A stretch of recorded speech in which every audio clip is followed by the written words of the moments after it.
సమావేశాలు చూసిరు కదా. ఈ అసెంబ్లీ సమావేశాలలో చర్చ అంతా కేసీఆర్ అసెంబ్లీకి వస్తున్నాడు, కేసీఆర్ ఏమైంది వచ్చి మీడియా అంతా ఫుల్స్ అయిపోయారు కదా. ఇక నీళ్ళ మీద యుద్ధమే అని కొట్టుకుంటారని తన్నుకుంటారని ఇక లేచింది సింహం లేచింది గర్జించింది అన్నీ ఉత్తాయే. మీడియాలో వచ్చే కథనాలకు అక్కడ వాస్తవాలకు ఎక్కడ పొంతన ఉండదు. ఈయన తొండల లాగులు ఇడుస్తా అంటాడు, ఆయన షెట్టుకు గట్టేసి కొడతా అంటాడు, ఇంకొక ఆయన ఎడమ కాలు చెప్తూ కొడతా అంటాడు. ఈ కొట్టుడు గిట్టుడు అంతా క్లోజ్ అయిపోయింది. చక్కగా రేవంత్ రెడ్డి గారు పోయి బాగున్నారా సార్ అని చెప్పి కేసీఆర్కు నమస్తే పెట్టించి నేను బాగున్నా మీరు కూడా బాగుండాలి ఇద్దరం బాగుండాలని ఎక్కడో అక్కడ పోయి కూర్చున్నారు. విషయం ఏం జరిగింది నిన్న అసెంబ్లీలో అంటే కేసీఆర్ ఎంటర్ అవుతున్నటువంటి టైంలో రేవంత్ రెడ్డి గారు కేసీఆర్కు నమస్తే పెడితే రేవంత్ రెడ్డి గారి నమస్కారాన్ని కేసీఆర్ పట్టించుకోక ఆయన సీట్లో పోయి ఆయన కూర్చుంటే ఈ అవమానాన్ని ఎట్లా ఫిలప్ చేయాలని చక్కగా ఆయన సీట్ కాడికి పోయి నమస్తే పెట్టి పలకరించి వచ్చిండు. చూసిరు కదా వీళ్ళు గర్జించుకుంటారు పోట్లాడుకుంటారు అనేది అంతా ఉత్తమాట. ఈ మీడియాలో కథనాలు వచ్చేటి అన్ని తుస్సు, అవి కేవలం సంచలనాల కోసం రాసేటువంటి కథనాలు మాత్రమే. నిన్న శాసన మండలిలో మనం మాట్లాడిన గల్ఫ్ కార్మికుల సమస్యలతో పాటు యూనివర్సిటీలో ఖాళీగా ఉన్నటువంటి ఉద్యోగాల అంశాన్ని కూడా లేవనెత్తడం జరిగింది. సో ఎంత లేవనెత్తినా ఎంత ప్రభుత్వాన్ని ప్రశ్నించినా ప్రభుత్వం నుంచి రావాల్సినటువంటి సమాధానాలు ఒక్కటి కూడా వస్తలేవు. అది ఎందుకుందో మరి ఏం కథనో ఎవరికి అర్థమైతలేదు. ఇక శాసన మండలి శాసనసభ 2 తారీఖు నుంచి 7 తారీఖు దాకా జరుగుతుందట. 5 రోజులుగా ఆ 5 రోజులలో కయపి అనుకుంటానికే 2-3 రోజులు పోతాయి. ఈ ఆర్డినెన్సులు పాస్ చేసుకొని అవతల పడతారు, ఎక్కడిదక్కడ మళ్ళా మొదటి లెక్కనే అయిపోతుంది. ఈ శాసనసభ సమావేశాల గురించి ప్రజలారా పెద్దగా ఏం ఎక్స్పెక్టేషన్స్ పెట్టుకోకండి. వాళ్ళు ఎజెండా ఫిక్స్ చేసుకున్నారు. బీసీ అంశం తెర మీదకి రాకుండా ఏది కేసీఆర్ హింట్ ఇచ్చిపోయిండు, రేవంత్ రెడ్డి అమలు చేసిండు, నిన్న పోయి అన్న నువ్వు చెప్పిందే చేసినా అని చెప్పి దండం పెట్టించిండు. సరే అది అటు పెట్టండి. ఇక ఇటీవల జరిగినటువంటి సర్పంచ్ ఎన్నికలలో బీసీ వాదం ఏం జరిగింది? I hats up to BC population, I hats up to BC voters. ఎందుకంటే ఇలా గణనీయమైన స్థాయిలో మీరు సర్పంచ్ ఎన్నికల్ని కొల్లగొట్టిరు. బీసీ వాదం పైన నడిచిన ఎన్నికలు రెడ్లకు బీసీలకు మధ్య జరిగినటువంటి ఒక స్పష్టమైన యుద్ధంగా కనిపించింది. లెక్కలు కూడా ప్రాథమికంగా కొన్ని బయటకు వచ్చినాయి. ఆ లెక్కల గురించి ఇప్పుడు మీ ముందు మాట్లాడుకుందాం. ఇక్కడ ఒకసారి లెక్కల్ని కనుక మనం పరిశీలిస్తే ఎవరు గెలిచిరు, ఎక్కడ గెలిచిరు, ఎంతమంది గెలిచిరు, ఈ లెక్కలు మనకు తేలాల్సినటువంటి అవసరం ఉంది. కాబట్టి ఈ లెక్కలను కొన్నిటిని మీకు వివరించే ప్రయత్నం చేస్తా. అసలు తెలంగాణలో గ్రామ పంచాయతీలు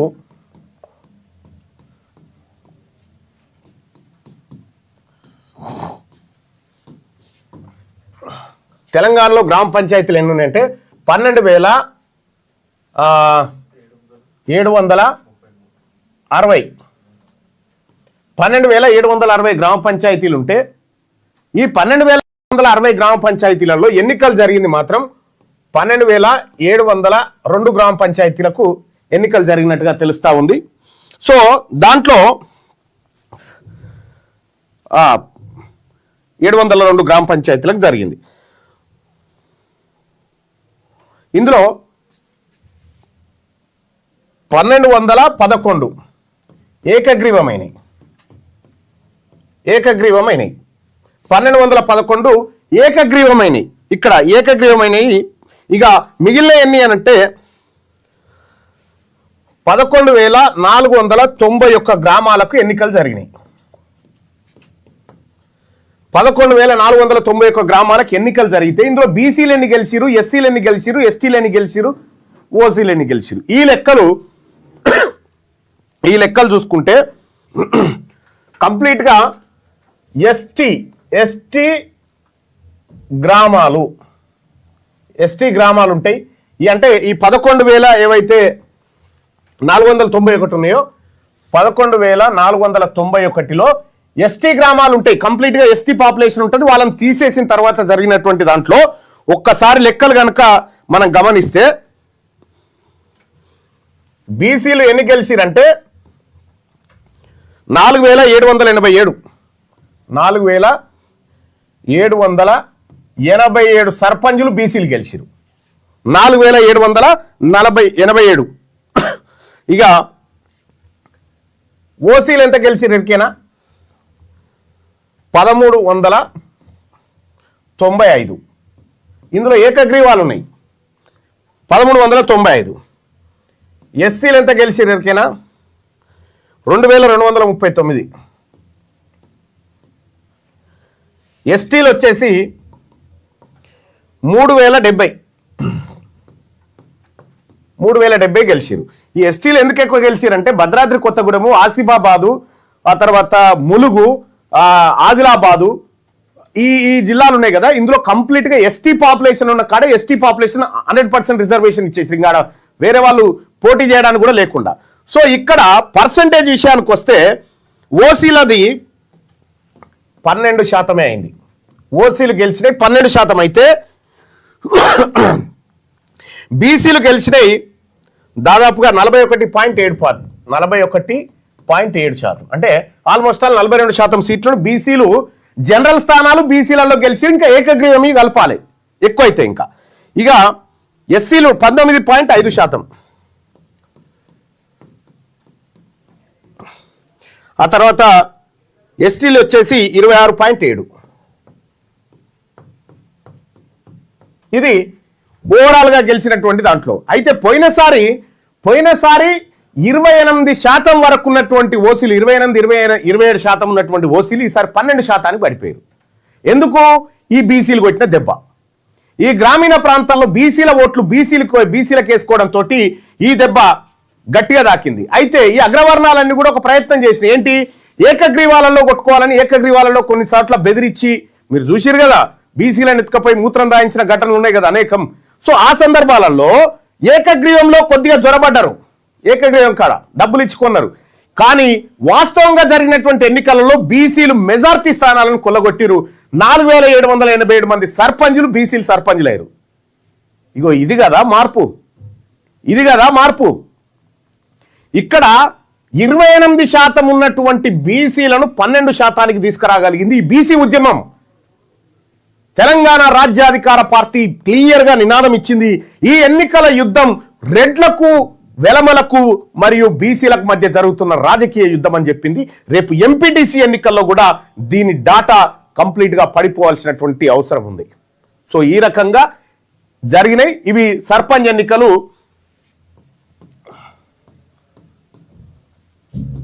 2025లో జరిగిన సర్పంచ్ ఎన్నికల డాటా ఇది. సో ఇక్కడ క్లియర్గా అర్థమవుతుంది ఏంటంటే వాళ్ళు మనకు ఎంత శాతం రిజర్వేషన్, ఇప్పుడు 34% ఉన్నటువంటి రిజర్వేషన్ను మనకి ఏడికి తీసుకొచ్చిండు కేసీఆర్? 23కు తెచ్చిండు. 23కు కేసీఆర్ తీసుకొస్తే 23ను 17కు తీసుకొచ్చిండు రేవంత్ రెడ్డి. 17% మనకు రిజర్వేషన్ ఇచ్చిన 41.7% మనం కొల్లగొట్టినామంటే దాదాపు జనరల్ స్థానాలలో మెజార్టీ సీట్లను బీసీలు కొల్లగొట్టిరన్నట్టు లెక్క. ఇంకా చాలా ఎస్సీ ఎస్టీ సోదరులు కూడా కొల్లగొట్టిరు, అది వేరే. కానీ మెజార్టీ సీట్లను బీసీలు గెలుచుకోగలిగిరంటే that is the BC power. ఇది బీసీ ఉద్యమానికి ఉన్నటువంటి పవర్. ఇక ఇక్కడ రాజకీయ ఉద్యోగాలు ఎట్లా వచ్చినాయో చూడండి. ఇది కదా రేపు ఏ ఎన్నిక వచ్చినా బీసీల ఆధిపత్యం కొనసాగి తీరుతుంది, బీసీల ఆత్మగౌరవం నిలబడి తీరుతుంది. అందరికీ వైకుంఠ ఏకాదశి శుభాకాంక్షలు తెలియజేస్తూ తెలంగాణ రాజ్యాధికార పార్టీలో చేరుతున్నటువంటి వాళ్ళందరికీ కూడా మరొకసారి ధన్యవాదాలు తెలియజేసుకుంటూ, ఇవాళ తెలంగాణ రాజ్యాధికార పార్టీ సభ్యత్వం తీసుకోవాలంటే ఆన్లైన్లో మీరు చేయాల్సిందల్లా ఇదొక్కటి ఉంది, ఇది చేయండి. ఈ తెలంగాణ రాజ్యాధికార పార్టీ ఇది ఫక్తు బీసీల ఆకాంక్షలు నెరవేర్చే పార్టీ. ఇది అన్యాయం జరిగిన వర్గాలకు అండగా నిలబడేటువంటి పార్టీ.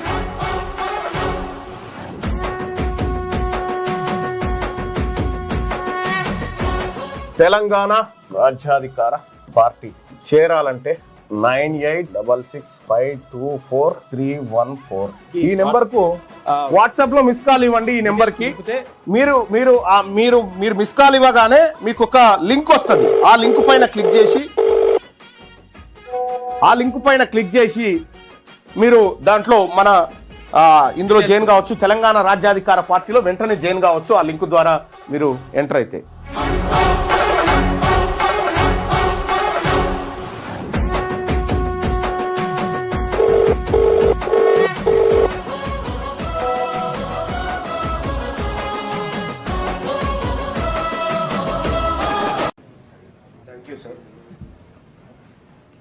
Thank you sir. ముఖ్యంగా గల్ఫ్ కార్మికులకు సంబంధించినటువంటి అంశం సార్. లక్షలాది మంది కార్మికులు ఇటు నిజామాబాదు, కరీంనగరు, ఆదిలాబాదు, జగిత్యాల, కోరుట్ల నుంచి గల్ఫ్ ప్రాంతంలో కార్మికులుగా పనిచేస్తూ ఉన్నారు సార్. ఉపాధి కోసం అక్కడికి వలసపోయినటువంటి వాళ్ళు ఉన్నారు సార్.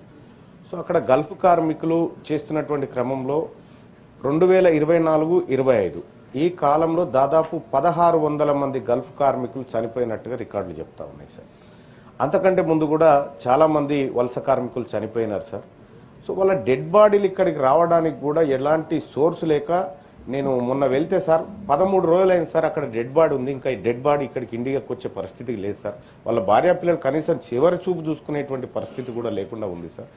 గల్ఫ్ కార్మికులకు సంబంధించినటువంటి సార్ అక్కడ పనిచేసి వాళ్ళు అంతో ఇంతో డబ్బు పంపిస్తే ఆ డబ్బును మనము మన కరెన్సీలోకి మార్చేటువంటి క్రమంలో 18% సర్వీస్ ట్యాక్స్ వసూలు చేస్తూ ఉన్నాం సార్. కేంద్ర ప్రభుత్వం, రాష్ట్ర ప్రభుత్వం కలిసి వాళ్ళు 9 రూపాయలు, వీళ్ళు 9% చొప్పున వసూలు చేస్తూ ఉన్నారు సార్. సార్ ఇక్కడ వాళ్ళు పంపేటువంటి డబ్బుకు ప్రభుత్వం దగ్గర లెక్కలు ఉన్నాయి సార్. కానీ గల్ఫ్ కార్మికులు ఎంతమంది పనిచేస్తూ ఉన్నారు గల్ఫ్లో, వాళ్ళ లెక్కలేంటి, ఎంతమంది పోతా ఉన్నారు, అసలు పోయినవాడు అక్కడ సేఫ్గా ఉన్నాడా లేడా అనేటువంటి లెక్కలు రాష్ట్ర ప్రభుత్వం దగ్గర లేవు సార్. ఇటీవల కాలంలో రాష్ట్ర ప్రభుత్వం సార్ 8.5 కోట్ల రూపాయలు చనిపోయినటువంటి గల్ఫ్ కార్మికుల కుటుంబాలకు 5 లక్షల చొప్పున సాయం చేస్తున్నట్టుగా ప్రభుత్వం చెప్పింది సార్. కొన్ని చోట్ల జగిత్యాలలో దాదాపుగా 51 మందికి చేసారు సార్, అది వాస్తవం కూడా.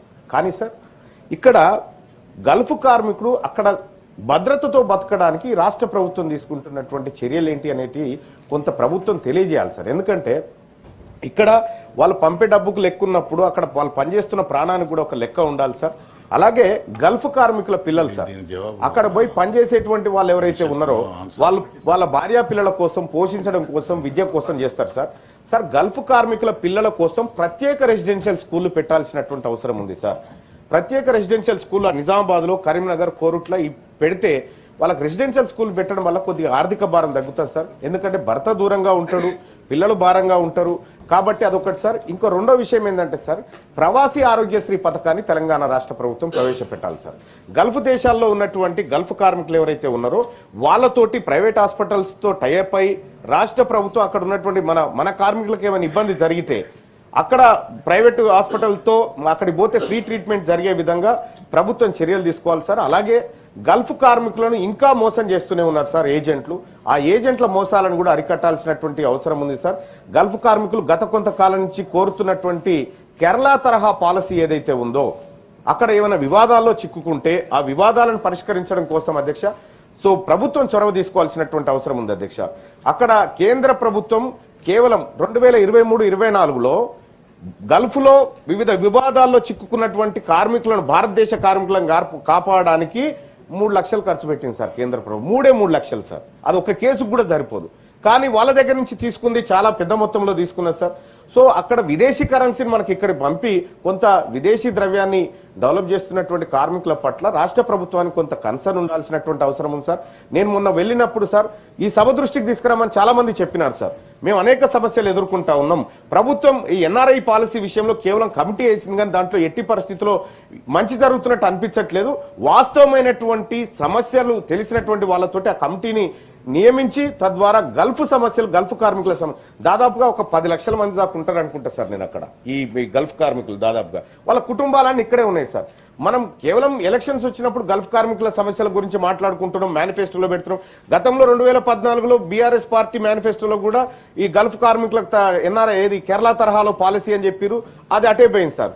ఇప్పుడు ఈ రాష్ట్ర ప్రభుత్వం వచ్చి ఏదో చనిపోయిన తర్వాత కాదు సార్, బ్రతకడానికి భరోసా ఇచ్చేటువంటి ఒక పథకాన్ని రూపొందించమని చెప్పి తమరి ద్వారా రిక్వెస్ట్ చేస్తా ఉన్నారు సార్. అలాగే గల్ఫ్ కార్మికుల పిల్లలు సార్ వాళ్ళకు రెసిడెన్షియల్ ఏర్పాటుతో పాటు వాళ్ళ కుటుంబాలకు పథకాలలో ప్రత్యేక కోటాను అమలు చేయమని చెప్పి తమరి ద్వారా రిక్వెస్ట్ చేస్తా ఉన్నారు. పిటిషన్ పంపిస్తున్నాం.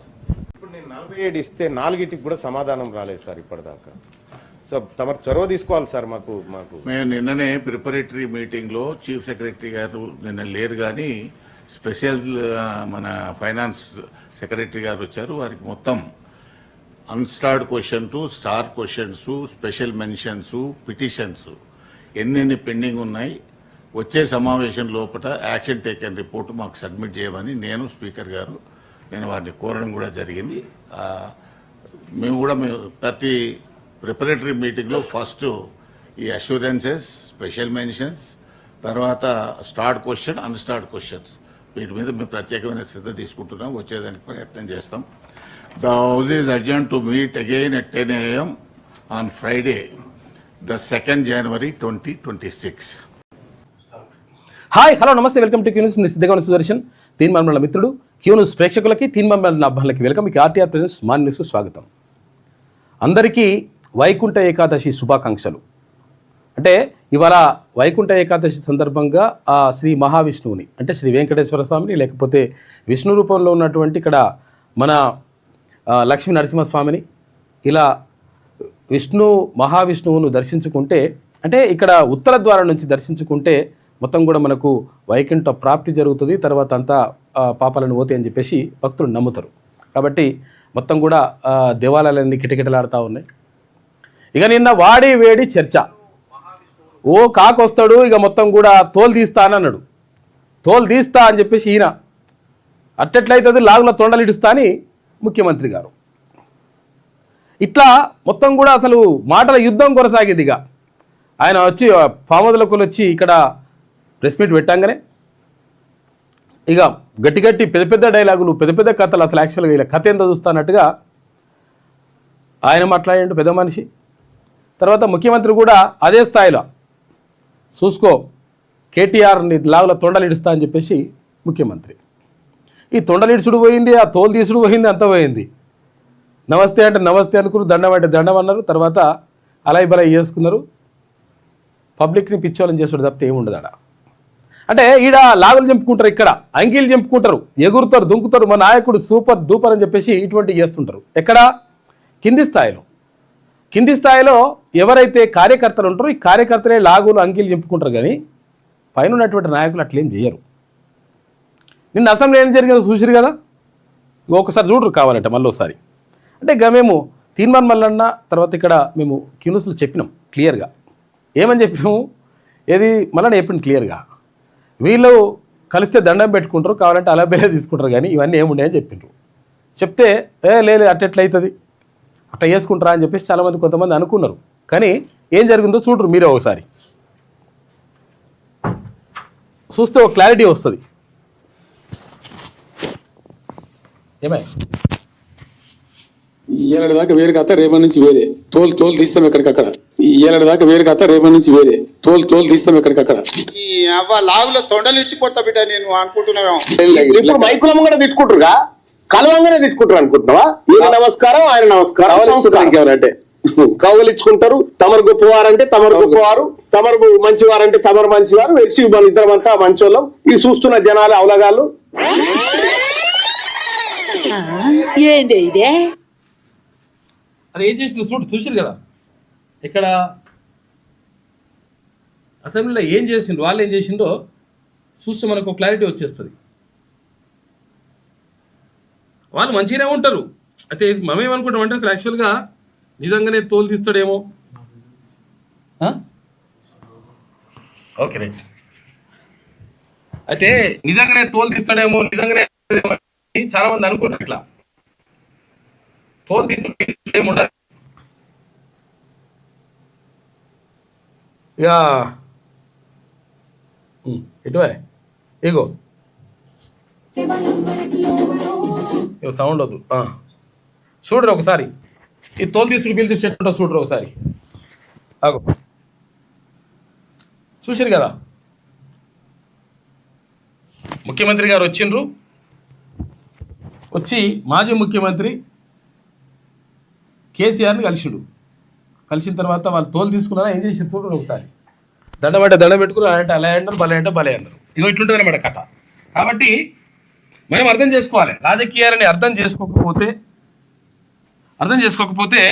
వాళ్ళు చెప్పిందే నిజం అనుకునేటువంటి ప్రమాదం ఉంటుంది. కాబట్టి అర్థం చేసుకోవాలి. ఇక ఏమున్నది, ఇక దేని గురించి మాట్లాడుకోవాలి? బీసీల రిజర్వేషన్ల అంశంకు సంబంధించి కనీసం ఒక్క మాట కూడా, కనీసం దానికి సంబంధించినటువంటి అంశాన్ని సభలో డిమాండ్ చేద్దామని చెప్పేసి అక్కడ బీఆర్ఎస్ పార్టీ కానీ లేదంటే బీజేపీ పార్టీ కానీ అనలేదు. తర్వాత కాంగ్రెస్ పార్టీ లేకపోతే మేమన్నా హామీ ఇచ్చినాం కదా, మరి మా హామీని నెరవేర్చుకోవాలి కదా, సభలో చర్చకు పెట్టి దీనిపైన ఒక నిర్ణయం తీసుకొని అఖిల పక్షాన్ని తీసుకుపోయి ఏది ప్రధానమంత్రి దగ్గర కలుస్తా అని చెప్పిండు కదా ముఖ్యమంత్రి. మరి ఆ పనులనే చేస్తుందా మరి కాంగ్రెస్ పార్టీ అంటే? నో. ఎందుకనంటే ఎవ్వరికి కూడా ఆ విషయం ఏది బీసీలకు సంబంధించినటువంటి అంశము ఇష్టం లేదు. క్లియర్గా అర్థమైపోతుంది కదా. దేని మీద మాట్లాడుతున్నారు? నీళ్ళ మీద మాట్లాడుతున్నారు. నువ్వు మోసం చేసినావు అంటే నువ్వు మోసం చేసినావు, నువ్వు దొంగ అంటే నువ్వు దొంగ, లేదు నువ్వే తెలంగాణ నీళ్ళు పంపించినావు అంటే తెలంగాణ నీళ్ళు నువ్వే పంపించినావు అని ఇట్లా. ఇంకా అది ఇంకా స్టార్ట్ కాలే, 2 తారీఖు నాడు అది దాని మీద ఉంటుంది. అయితే మొత్తం మీద ఏమవుతుంది అంటే బీసీలకు సంబంధించినటువంటి అంశము చర్చకు రాకుండా చాలా జాగ్రత్తగా దీనిపైన మన మైండ్ అంతా కూడా డైవర్ట్ అయ్యే విధంగా వాళ్ళు ప్లాన్ చేసుకుంటారు. ఆ ప్లాన్ ప్రకారం మనం కూడా చూసినవా కేసీఆర్ వస్తాడా పోతాడా, కాక వస్తున్నాడు పోతున్నాడు, ఇక అసలు యాక్చువల్గా బయలుదేరుతున్నాడు, సూపర్ డూపర్ ఉంటుందని చెప్పేసి మనం మాట్లాడుకున్నాం. వచ్చిండు 3 నిమిషాలు ఉన్నాడు, 3 నిమిషాలు ఉండి 4వ నిమిషం అవతల పడ్డాడు కాక. మరి 2 తారీఖు నుంచి అన్న వస్తాడా అంటే? రేపు ఇవ్వాలనేమో వైకుంఠ ఏకాదశి, రేపేమో 31st ఉన్నది కాబట్టి రేపు సెలబ్రేషన్స్. ఇక 1 తారీఖు నాడు అందరూ వచ్చిపోయి కలుస్తారు కాబట్టి 1 తారీఖు నాడు, 2 తారీఖు నాడు ఇక మళ్ళా అసెంబ్లీ మళ్ళీ స్టార్ట్ అవుతుంది. మరి నిజంగా ఇప్పుడన్నా కాక వస్తాడా రాడా అంటే నమ్మకం లేదు దొర అన్నట్టుంటుంది కథ. కాబట్టి మనం ఈ విషయాలు చూసుకొని ఇక అసలు ఇదే ఇక అద్భుతము, వాళ్ళు చేసిందే అద్భుతం అని చెప్పేసి మనం దాని మీద డిస్కషన్ పెట్టి అసలు విషయాన్ని పక్కకు పెట్టి మన గురించి మనం ఆలోచించుకోకుండా ఇందాక చెప్పిండుగా తినమని వలన క్లియర్గా ఎవరు గెలిచిండ్రు, ఎంతమంది సర్పంచులు గెలిచిండ్రు, ఎవరి ఖాతాలు ఎవరిని వేసుకున్నారు, తర్వాత ఈ ఇండిపెండెంట్లు ఎవరు, అసలు ఈ ఇండిపెండెంట్ గెలిచినటువంటి వాళ్ళని ఏం చేసిండ్రు, పరిస్థితి ఏంది అని చెప్పేసి చెప్పింది కదా. అది అట్లుంటుంది అనమాట లెక్క. అసలు విషయాలు ఇట్లుంటాయి. వాళ్ళు మనని మసిమూసి మారడికాయ చేసి అది పక్కదో పట్టిస్తేందుకు ఓం రీం చూప్ అంటారు అన్నట్టు లెక్క. మనం దాంట్లోనే ఉంటే అయిపోతుంది లెక్క. వాళ్ళ కథలకు మనం వెళ్ళిపోతాం. ఇక బీసీ అనే అంశంగా ఇక ఎక్కడ కూడా రాదు, ఏ పేపర్ కూడా రాయదు, ఏ మనిషి కూడా మాట్లాడాడు. ఎందుకంటే వీళ్ళకు బీసీ ఎమ్మెల్యేలు బీసీ మంత్రులు ఉంటే కూడా వాళ్ళకు కూడా చిత్తశుద్ధి లేదు, కనీసం ఆ సోయి లేదు. మేము ఈ వర్గాల నుంచి వచ్చినాము, మరి ఆ వర్గాల గురించి మాట్లాడాల్సినటువంటి బాధ్యత మా పైన ఉంటుంది. మేము మాట్లాడితే మా ప్రజలు మమ్మల్ని మెచ్చుకుంటారు, అసలు యాక్చువల్గా మా వర్గాల నుంచి పంపించినందుకు వాళ్ళు చాలా సంతోషపడతారనేటువంటి విషయం కూడా లేదు. ఒకవేళ మాట్లాడకపోతే బాధపడతారనేటువంటి విషయం కూడా లేదు. ఏమవుతుంది? అవసరం లేదు. ఎందుకంటే బీసీలు అట్లనే ఉండాలి, వాళ్ళు కోరుకుంటున్నారు అట్లా. కాబట్టి మనమే డిసైడ్ చేసుకోవాలి ఎట్లుండాలనేది. ఎస్సీ బీసీలకు సంబంధించి ఎస్టీ బీసీలకు సంబంధించి ఇట్లా మాట్లాడరాళ్ళు, చర్చ పెట్టనియరు, డైవర్షన్ ఉంటుంది అంత వేరే, దాని మీద చర్చ జరగాలి. 5 వరకు సమావేశాలు, ఆ తర్వాత కొనసాగింపుపై తదుపరి బీఏసీలో నిర్ణయం. 15 నుంచి 20 రోజులు నిర్వహించాలని విపక్షాలు డిమాండ్ చేస్తున్నాయి. 2 నుంచి ఉభయ సభలు పునఃప్రారంభం. తొలి రోజు సభ ముందుకు పలు బిల్లులు వస్తా ఉన్నాయి. శాసనసభకు హాజరైన కేసీఆర్ సభలో ఉన్నది కొద్ది సమయమే. భరాసా అధినేత వద్దకు వెళ్లి పలకరించిన సీఎం రేవంత్ రెడ్డి. ఎక్కడికి? కాక దగ్గరికి పోయిండు, కాక దగ్గరికి పోయేసి పలకరించిండు. తోలు తీస్తా నేనే చెప్పిండు, తొండలేడుస్తా నేనే చెప్పిండు, ఇద్దరు కలిసి మళ్ళా అలై బలై తీసుకున్నారు. ఇట్లుంటుంది అన్నట్టు లెక్క. సరే హుందాగా ఉండాలి, మనం అట్లా చేయొద్దని అంటలేం, కానీ కాకపోతే అంటే బయట మాట్లాడిన మాటలు ఏంటి, తర్వాత లోపల ఉన్నటువంటి పరిస్థితి ఏందనేది మనం చూసుకోవాలి, బేరీ చేసుకోవాలి వాటిని వీటిని. శాసనసభ మండలి శీతాకాల సమావేశాలు వచ్చే నెల 5 వరకు జరిగే అవకాశాలున్నాయి. ఆ తర్వాత ఉభయ సభల కొనసాగింపుపై తదుపరి బిజినెస్ అడ్వైజరీ కమిటీ అంటే బీఏసీలో నిర్ణయం తీసుకుంటారు. శీతాకాల అసెంబ్లీ మండలి సమావేశాలు సోమవారం ఉదయం 10:30 ప్రారంభం కాగా ఉదయం 11:10 మండలి, మధ్యాహ్నం 12:30 అసెంబ్లీ వాయిదా పడింది. ఇక శాసనసభ మండలి సమావేశాలు తిరిగి వచ్చే నెల 2 నుంచి, వచ్చే నెల అంటే ఇక ఇప్పుడు ఇదే కదా, ఇలా 30 తారీఖునే, రేపు 31st ఉంటుంది, ఇంకా తర్వాత 2 తారీఖు నాడు 3 రోజులకు పునఃప్రారంభం కానున్నాయి. తొలి రోజు సభ ప్రారంభం కాగానే దివంగత మాజీ ఎమ్మెల్యేలు రామరెడ్డి దామోదర్ రెడ్డి, కొండా లక్ష్మణ్ రెడ్డిలకు సంతాప తీర్మానాలు సహా జిహెచ్ఎంసీలో ఓఆర్ఆర్ పరిధిలోని మున్సిపాలిటీల విలీనం, తర్వాత జిహెచ్ఎంసీ వార్డుల సంఖ్య 150 నుంచి 300కు పెంపు, ప్రజాకవి దివంగత అంత్యశ్రీ కుమారుడికి ప్రభుత్వ ఉద్యోగం, స్థానిక సంస్థల్లో ఇద్దరు పిల్లల నిబంధన తొలగింపు, తెలంగాణ తర్వాత జీఎస్టీ సవరణ, ఉద్యోగుల హేతుబద్ధీకరణ, తర్వాత పే స్ట్రక్చర్ సవరణకు సంబంధించిన 2 ఆర్డినెన్సులు, పంచాయతీరాజ్ చట్ట సవరణ, పంచాయతీరాజ్ గ్రామీణాభివృద్ధికి సంబంధించిన గెజెట్ ప్రచురణలు, ఆర్డినెన్స్కు చట్టబద్ధత కల్పించే బిల్లులను సభలో ప్రవేశపెట్టారు. తెలంగాణ సమగ్ర Shiksha Abhiyan Shiksha audit report, Telangana PM school for rising India audit report, ఇవన్నీ కూడా రకరకాలుగా అవోటి అలా ఏది ప్రవేశపెట్టిండ్రు. చర్చ మాత్రం అన్నిటిపైన జరగదు, అట్లా ప్రవేశపెడతారు నిన్న ఫస్ట్ రోజు కాబట్టి. నిన్న ఆ ఇద్దరు చనిపోయినటువంటి మాజీ ఎమ్మెల్యేలకు సంబంధించి సంతాపం తెలిపి ఇట్లా నడిచింది. ఇక ఇట్లా కొట్టుకుంటారు, తిట్టుకుంటారు, ఇక ఎదురు రాను చూసుకుందామంటే ఇక చూసుకుంటే ఇట్లే ఉంటుంది. సభలో తగ్గేదేలే, మంత్రులు ఎమ్మెల్యేలు బలమైన వాదనలు వినిపించాలని చెప్పేసి ముఖ్యమంత్రి రేవంత్ రెడ్డి వాళ్ళకు సూచించిండు. భరోసా చెప్పేవి అసత్యాలని ఆధారాలతో ఎండగట్టాలి, అన్ని అంశాలపై సమగ్ర సమాచారంతో సిద్ధం కావాలి, సీఎం రేవంత్ రెడ్డి దిశానిర్దేశం చేసిండు మంత్రులు ఎమ్మెల్యేలకు. తన ఛాంబర్లో సమావేశానికి వెళ్తున్న సీఎం రేవంత్ రెడ్డి చిత్రంలో మంత్రులు అజారుద్దీన్, శ్రీధర్ బాబు, ఎమ్మెల్యే రాజ్ ఠాగూర్. ఇక భరోసా చెప్పేవన్నీ అసత్యాలని శాసనసభ సమావేశాల్లో మంత్రులు, విప్లు, ఎమ్మెల్యేలు బలమైన వాదనల ద్వారా ప్రజల ముందు ఉంచాలని చెప్పేసి సీఎం రేవంత్ రెడ్డి సూచించినట్టు తెలుస్తోంది. సోమవారం సభ వాయిదా పడిన అనంతరం ఆయన తన ఛాంబర్లో మంత్రులు, ఎమ్మెల్యేలతో ప్రత్యేకంగా సమావేశమై దిశానిర్దేశం చేసిండు. మొత్తం మీద మనం గట్టిగా మాట్లాడాలి, లేకపోతే ఇజ్జత్ పోతుంది. ఎందుకంటే వాళ్ళు మొత్తం కూడా అట్లా ప్రిపేర్ అయ్యి వస్తూ ఉన్నారు. ఈయన ప్రిపేర్ అయ్యి రాలేనటువంటి గతంలో ఆరోపణలు ఉన్నాయి కదా, అటువంటి చేయకండి, కాబట్టి జాగ్రత్తగా ఉండండి అని చెప్పేసి ఎమ్మెల్యేలకు, మంత్రులకు సూచించిండట. 80% పనులు జరిగింది ఎక్కడ?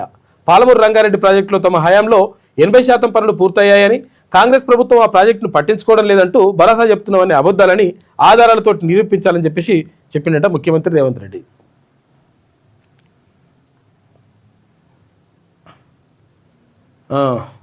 ఇక్కడ మున్సిపల్ ఎన్నికలకు తొలి అడుగు పడ్డది. ఏది? ఇక మున్సిపల్ ఎన్నికలకు ఇప్పుడు ఏదైంది, సర్పంచ్ ఎన్నికలు అయిపోయినాయి కదా, ఎంపీటీసీ జెడ్పీటీసీ అయితేనేమో ముఖ్యమంత్రి ఏం చెప్పిండు, శాసనసభలో ఒకసారి మాట్లాడిన తర్వాత నిజంగా ఏం చేద్దాం, ఏం కథ, ఎప్పుడు నిర్వహిద్దాం, 42% రిజర్వేషన్కి సంబంధించి ఏం చేద్దాం, ఇవన్నీ విషయాలు సభలో మాట్లాడి, శాసనసభలో మాట్లాడి నిర్ణయం తీసుకుంటామని చెప్పేసి ముఖ్యమంత్రి చెప్పిండు.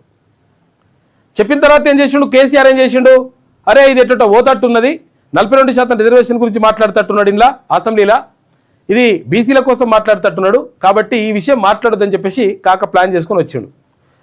నీళ్ళపైన యుద్ధం చేస్తా నేను, అట్టెట్లయితుంది ఇట్టెట్లయితుంది అని ఆయన వచ్చిండు. అంటే బీసీలకు సంబంధించినటువంటి అంశాన్ని రాకుండా పక్కదారి పట్టించేందుకు మంచిగా ప్లాన్ వేసేసిండు కేసీఆర్. వేసేసి కథం చేసి పడేసిండు దాన్ని.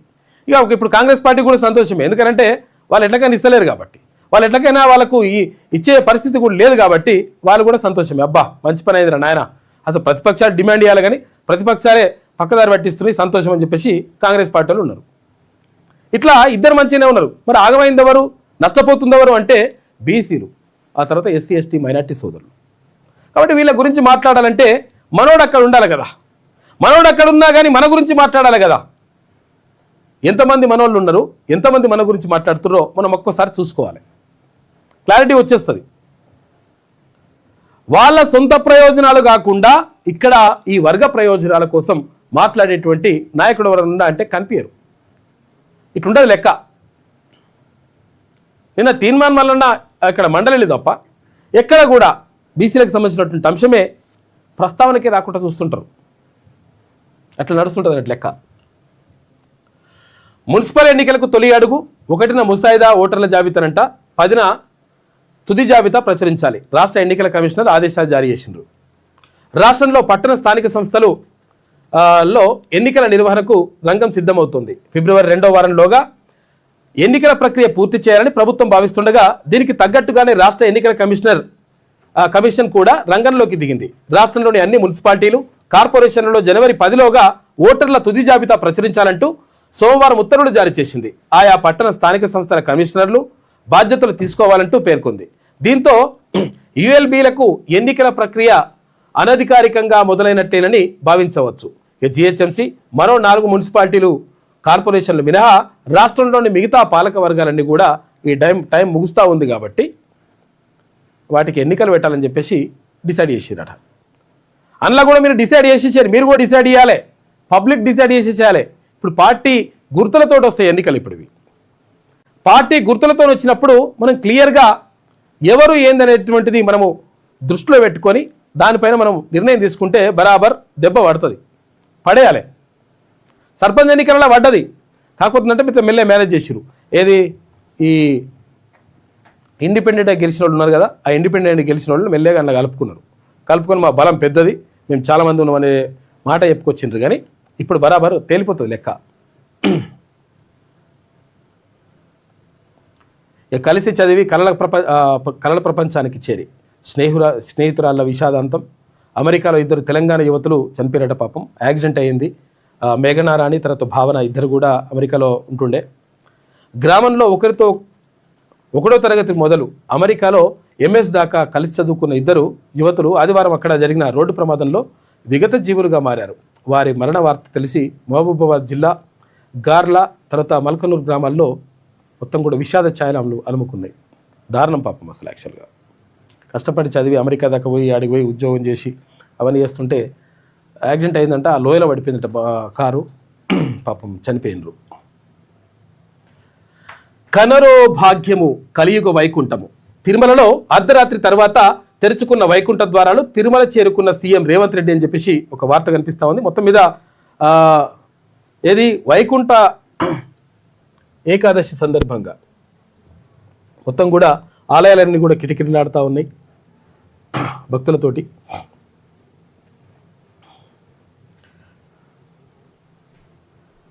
ఇక్కడ తిరుమలలో ఇవన్నీ కూడా చేసిండ్రు అనమాట. ఏది తిరుమల తిరుపతి దేవస్థానం తిరుపతి దగ్గర అలంకరణలు అంతా కూడా చాలా అద్భుతంగా ముస్తాబు చేసిండ్రు. వైకుంఠ ద్వారం నుంచి దర్శనమిస్తారు, స్పెషల్ అనమాట. ఎప్పుడైనా కానీ అసలు యాక్చువల్గా తూర్పుకు ఉంటుంది. ఏ టెంపుల్కైనా ఎక్కువ శాతం టెంపుల్లకి తూర్పు వైపు అక్కడ నుంచి భక్తులు వెళ్ళి దర్శనం చేసుకుంటారు. కాకపోతే ఈసారి వైకుంఠ ద్వారం నుంచి ప్రత్యేకంగా దర్శనమిస్తాడు స్వామివారి అని చెప్పేసి ఇది కనిపిస్తూ ఉంది.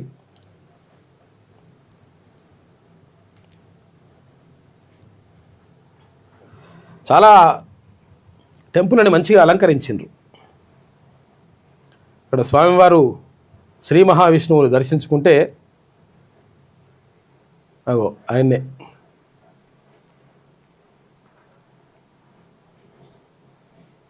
శ్రీ వెంకటేశ్వర స్వామి అంటే పొడుగు రామాల దేవుడు అనమాట మనకు. అంటే అసలు యాక్చువల్గా వైష్ణవము తర్వాత శైవం అని 2 విభాగాలుగా ఉండే హిందూ మతంలో. అందులో వైష్ణవం అంటే విష్ణువును పూజించే వాళ్ళు, అంటే పొడుగు బొట్టు ఉంటుంది. తర్వాత ఇక్కడ శివుని పూజించే వాళ్ళకు శైవం అంటారు, వాళ్ళని అడ్డం బొట్టు పెడతారు వాళ్ళు. అంటే శివుని పూజించే వాళ్ళు అడ్డబొట్టుతో ఉంటారు. కాబట్టి ఇది వైష్ణవ ఆలయాలన్నీ కూడా కిటకిటలాడుతూ ఉన్నాయి భక్తులతోటి. ముక్కోటి ఏకాదశి సందర్భంగా మొత్తం కూడా మంచిగా అలంకరించిండ్రు దేవాలయాలు.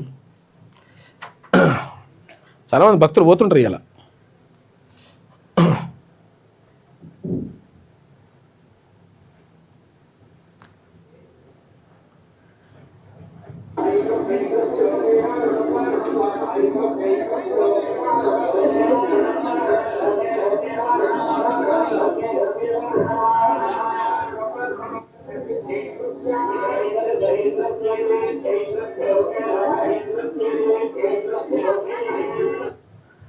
ఇట్లా స్వామివారిని దర్శించుకుంటారు. అట్లా ముఖ్యమంత్రి రేవంత్ రెడ్డి కూడా అక్కడికి వెళ్ళిండు, ఏదికి తిరుపతికి పోయిండు. అది కూడా ఉండే తిరుపతి పోయి అక్కడ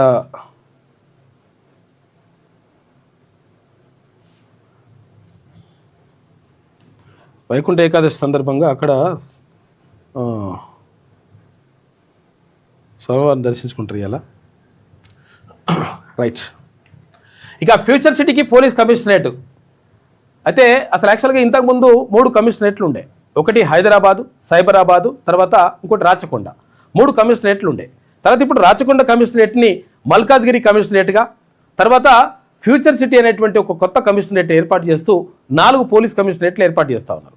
అయితే రాచకొండ కమిషనరేట్లో ఉన్నటువంటి ఏదైతే యాదాద్రి భువనగిరి జిల్లా ఉన్నదో ఈ యాదాద్రి భువనగిరి జిల్లాని మినహాయించిండ్రు, అంటే తీసేసి యాదాద్రి భువనగిరి జిల్లాకు ప్రత్యేకంగా ఒక ఎస్పీని పెడతా ఉన్నారు. ఎస్పీ ఆధ్వర్యంలో అక్కడ ఉంటుంది. అయితే ఫ్యూచర్ సిటీకి సంబంధించి అంటే తర్వాత ఇక్కడ ఐపీఎస్ ఆఫీసర్ని బదిలీలు కూడా చేసిండ్రు. ఇక్కడ మొన్నటి వరకు రాచకొండ కమిషనరేట్గా నిన్నటి వరకు రాచకొండ కమిషనర్గా పోలీస్ కమిషనర్గా ఉన్నటువంటి ఎవరైతే సుధీర్ బాబు ఉన్నారో సుధీర్ బాబుని ఆయనని ఇక్కడ రాచకొండ కమిషనరేట్కి అదేది ఫ్యూచర్ సిటీ కమిషనరేట్కి బదిలీ చేసిండ్రు. తర్వాత ఇప్పుడు రాచకొండ కమిషనరేట్కి అవినాష్ మహంతి, తర్వాత ఇట్లా కమిషనరేట్లకు సంబంధించి ఐపీఎస్ ఆఫీసర్లను కూడా నియమించిండ్రు. రాచకొండ పేరు మల్కాజ్గిరిగా మార్చిండ్రు. అట్లనే జిహెచ్ఎంసీ పునర్విభజన మాదిరిగానే గ్రేటర్ హైదరాబాద్ పోలీసింగ్ పునర్విభజన ప్రక్రియ పూర్తయింది. ఇప్పుడున్న 3 కమిషనరేట్ల అదనంగా కొత్త ఫ్యూచర్ సిటీ కమిషనరేట్ రానుంది. దాంతోపాటు ప్రస్తుత రాచకొండ కమిషనరేట్ పేరును మల్కాజ్గిరి కమిషనరేట్గా మార్చారు. సైబరాబాద్, హైదరాబాద్, రాచకొండ కమిషనరేట్ల సరిహద్దులను పునర్వ్యవస్థీకరిస్తున్నారు. భువనగిరిని ప్రత్యేక పోలీసు జిల్లాగా మార్చనున్నారు, అంటే ఎస్పీని పెడతారు. దీనికి సంబంధించిన కసరత్తు సోమవారమే కొలిక్కిరాగా ప్రభుత్వం నుంచి ఉత్తర్వులు వెలువడాల్సి ఉంది. ఇక హైదరాబాద్ను ప్రపంచ స్థాయి నగరంగా తీర్చిదిద్దాలని ముఖ్యమంత్రి రేవంత్ రెడ్డి పదే చెప్తున్నారు. దానిలో భాగంగా ఫ్యూచర్ సిటీకి ప్రత్యేకంగా ఒక కమిషనరేట్ కోర్టును ఏర్పాటు చేసేసారు. ఈ రాచకొండ కమిషనర్గా ఉన్నటువంటి అంటే మల్కాజ్గిరి ఇప్పుడు కమిషనర్గా ఉన్నటువంటి సుధీర్ బాబుని అక్కడ రాచకొండ ఏది ఫ్యూచర్ సిటీ కమిషనరేట్కు సిపిగా నియమించారు.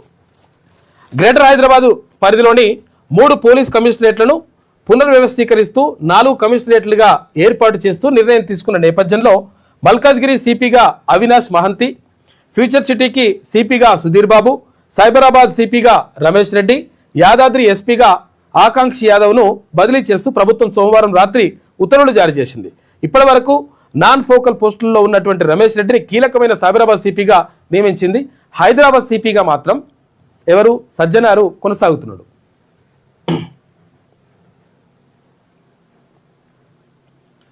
ఇక ఏపీలో కొత్త జిల్లాలు పోలవరం, మార్కాపురం అట 26 నుంచి 28కి పెరిగిన జిల్లాల సంఖ్య. ఇంక 29 కూడా వేద్దాం అనుకున్నారు వాళ్ళు కూడా. ఒకటి వ్యతిరేకత వస్తే మళ్ళీ ఆపిరట. అన్నమయ్య జిల్లా కేంద్రంగా మదనపల్లె. అసలు యాక్చువల్గా ఈ మదనపల్లె ఉండాలనే గతం నుంచి డిమాండ్ వస్తుందని చెప్పేసి వీళ్ళు అంటున్నారు. కాకపోతే లేదంటే ఇక్కడ అంటే పాత జిల్లా రాయచోటినే జిల్లా కేంద్రంగా ఉంచాలనేటువంటి డిమాండ్ కూడా వస్తూ ఉంది ఇప్పుడు. అయితే అన్నమయ్య జిల్లాకు గతంలో రాయచోటి ఇక్కడ జిల్లా కేంద్రంగా ఉండేది. అయితే దాన్ని ఇప్పుడు మదనపల్లెకు మారుస్తూ ఉన్నారు. మారుస్తూ ఉంటే అక్కడ నుంచి నిరసనలు కూడా వ్యక్తం అవుతూ ఉన్నాయి అన్నమయ్య జిల్లాకు సంబంధించి. ఇక పోలవరం తర్వాత మార్కాపురం కూడా ఏర్పాటైన జిల్లాలు. అన్నమయ్య జిల్లా కేంద్రంగా మదనపల్లె. మంత్రివర్గ సమావేశంలో ఆమోద ముద్ర పడ్డది నిన్న. 31న తుది నోటిఫికేషన్, జనవరి 1 నుంచి పాలన. కొత్తగా పోలవరం, మార్కాపురం జిల్లాల ఏర్పాటుకు ఏపీ మంత్రివర్గం ఆమోద ముద్ర వేసింది. అన్నమయ్య జిల్లాను కొనసాగిస్తూనే జిల్లా కేంద్రాన్ని రాయచోటు నుంచి మదనపల్లెకు మార్చే ప్రతిపాదనకు పచ్చజెండా ఊపింది. ప్రస్తుతం ఈ జిల్లాలో ఉన్న రాజంపేట నియోజకవర్గాన్ని వైఎస్ఆర్ కడప జిల్లాలోకి, రైల్వే కోడూరును తిరుపతి జిల్లాలో కలపాలని నిర్ణయించింది. రాయచోటు నియోజకవర్గం అన్నమయ్య జిల్లాలోనే ఉంటుంది. అయితే సోమవారం సీఎం చంద్రబాబు అధ్యక్షతన సమావేశమైన మంత్రివర్గం జిల్లాల పునర్విభజనపై విస్తృతంగా చర్చించి ఆమోదం తెలిపింది. కొత్తగా 5 రెవెన్యూ డివిజన్ల ఏర్పాటుతో పాటు కర్నూలు జిల్లా ఆదోని మండలాన్ని 2గా విభజించినట్ట. మొత్తం మీద ఇక్కడ ఇంకో 2 జిల్లాలు ఏర్పాటైనాయి. మొత్తం 26 జిల్లాలు ఉంటే ఇప్పుడు 28 జిల్లాలు అయినాయి. ఏపీలో కూడా మన దగ్గర 33 జిల్లాలు అయినాయి.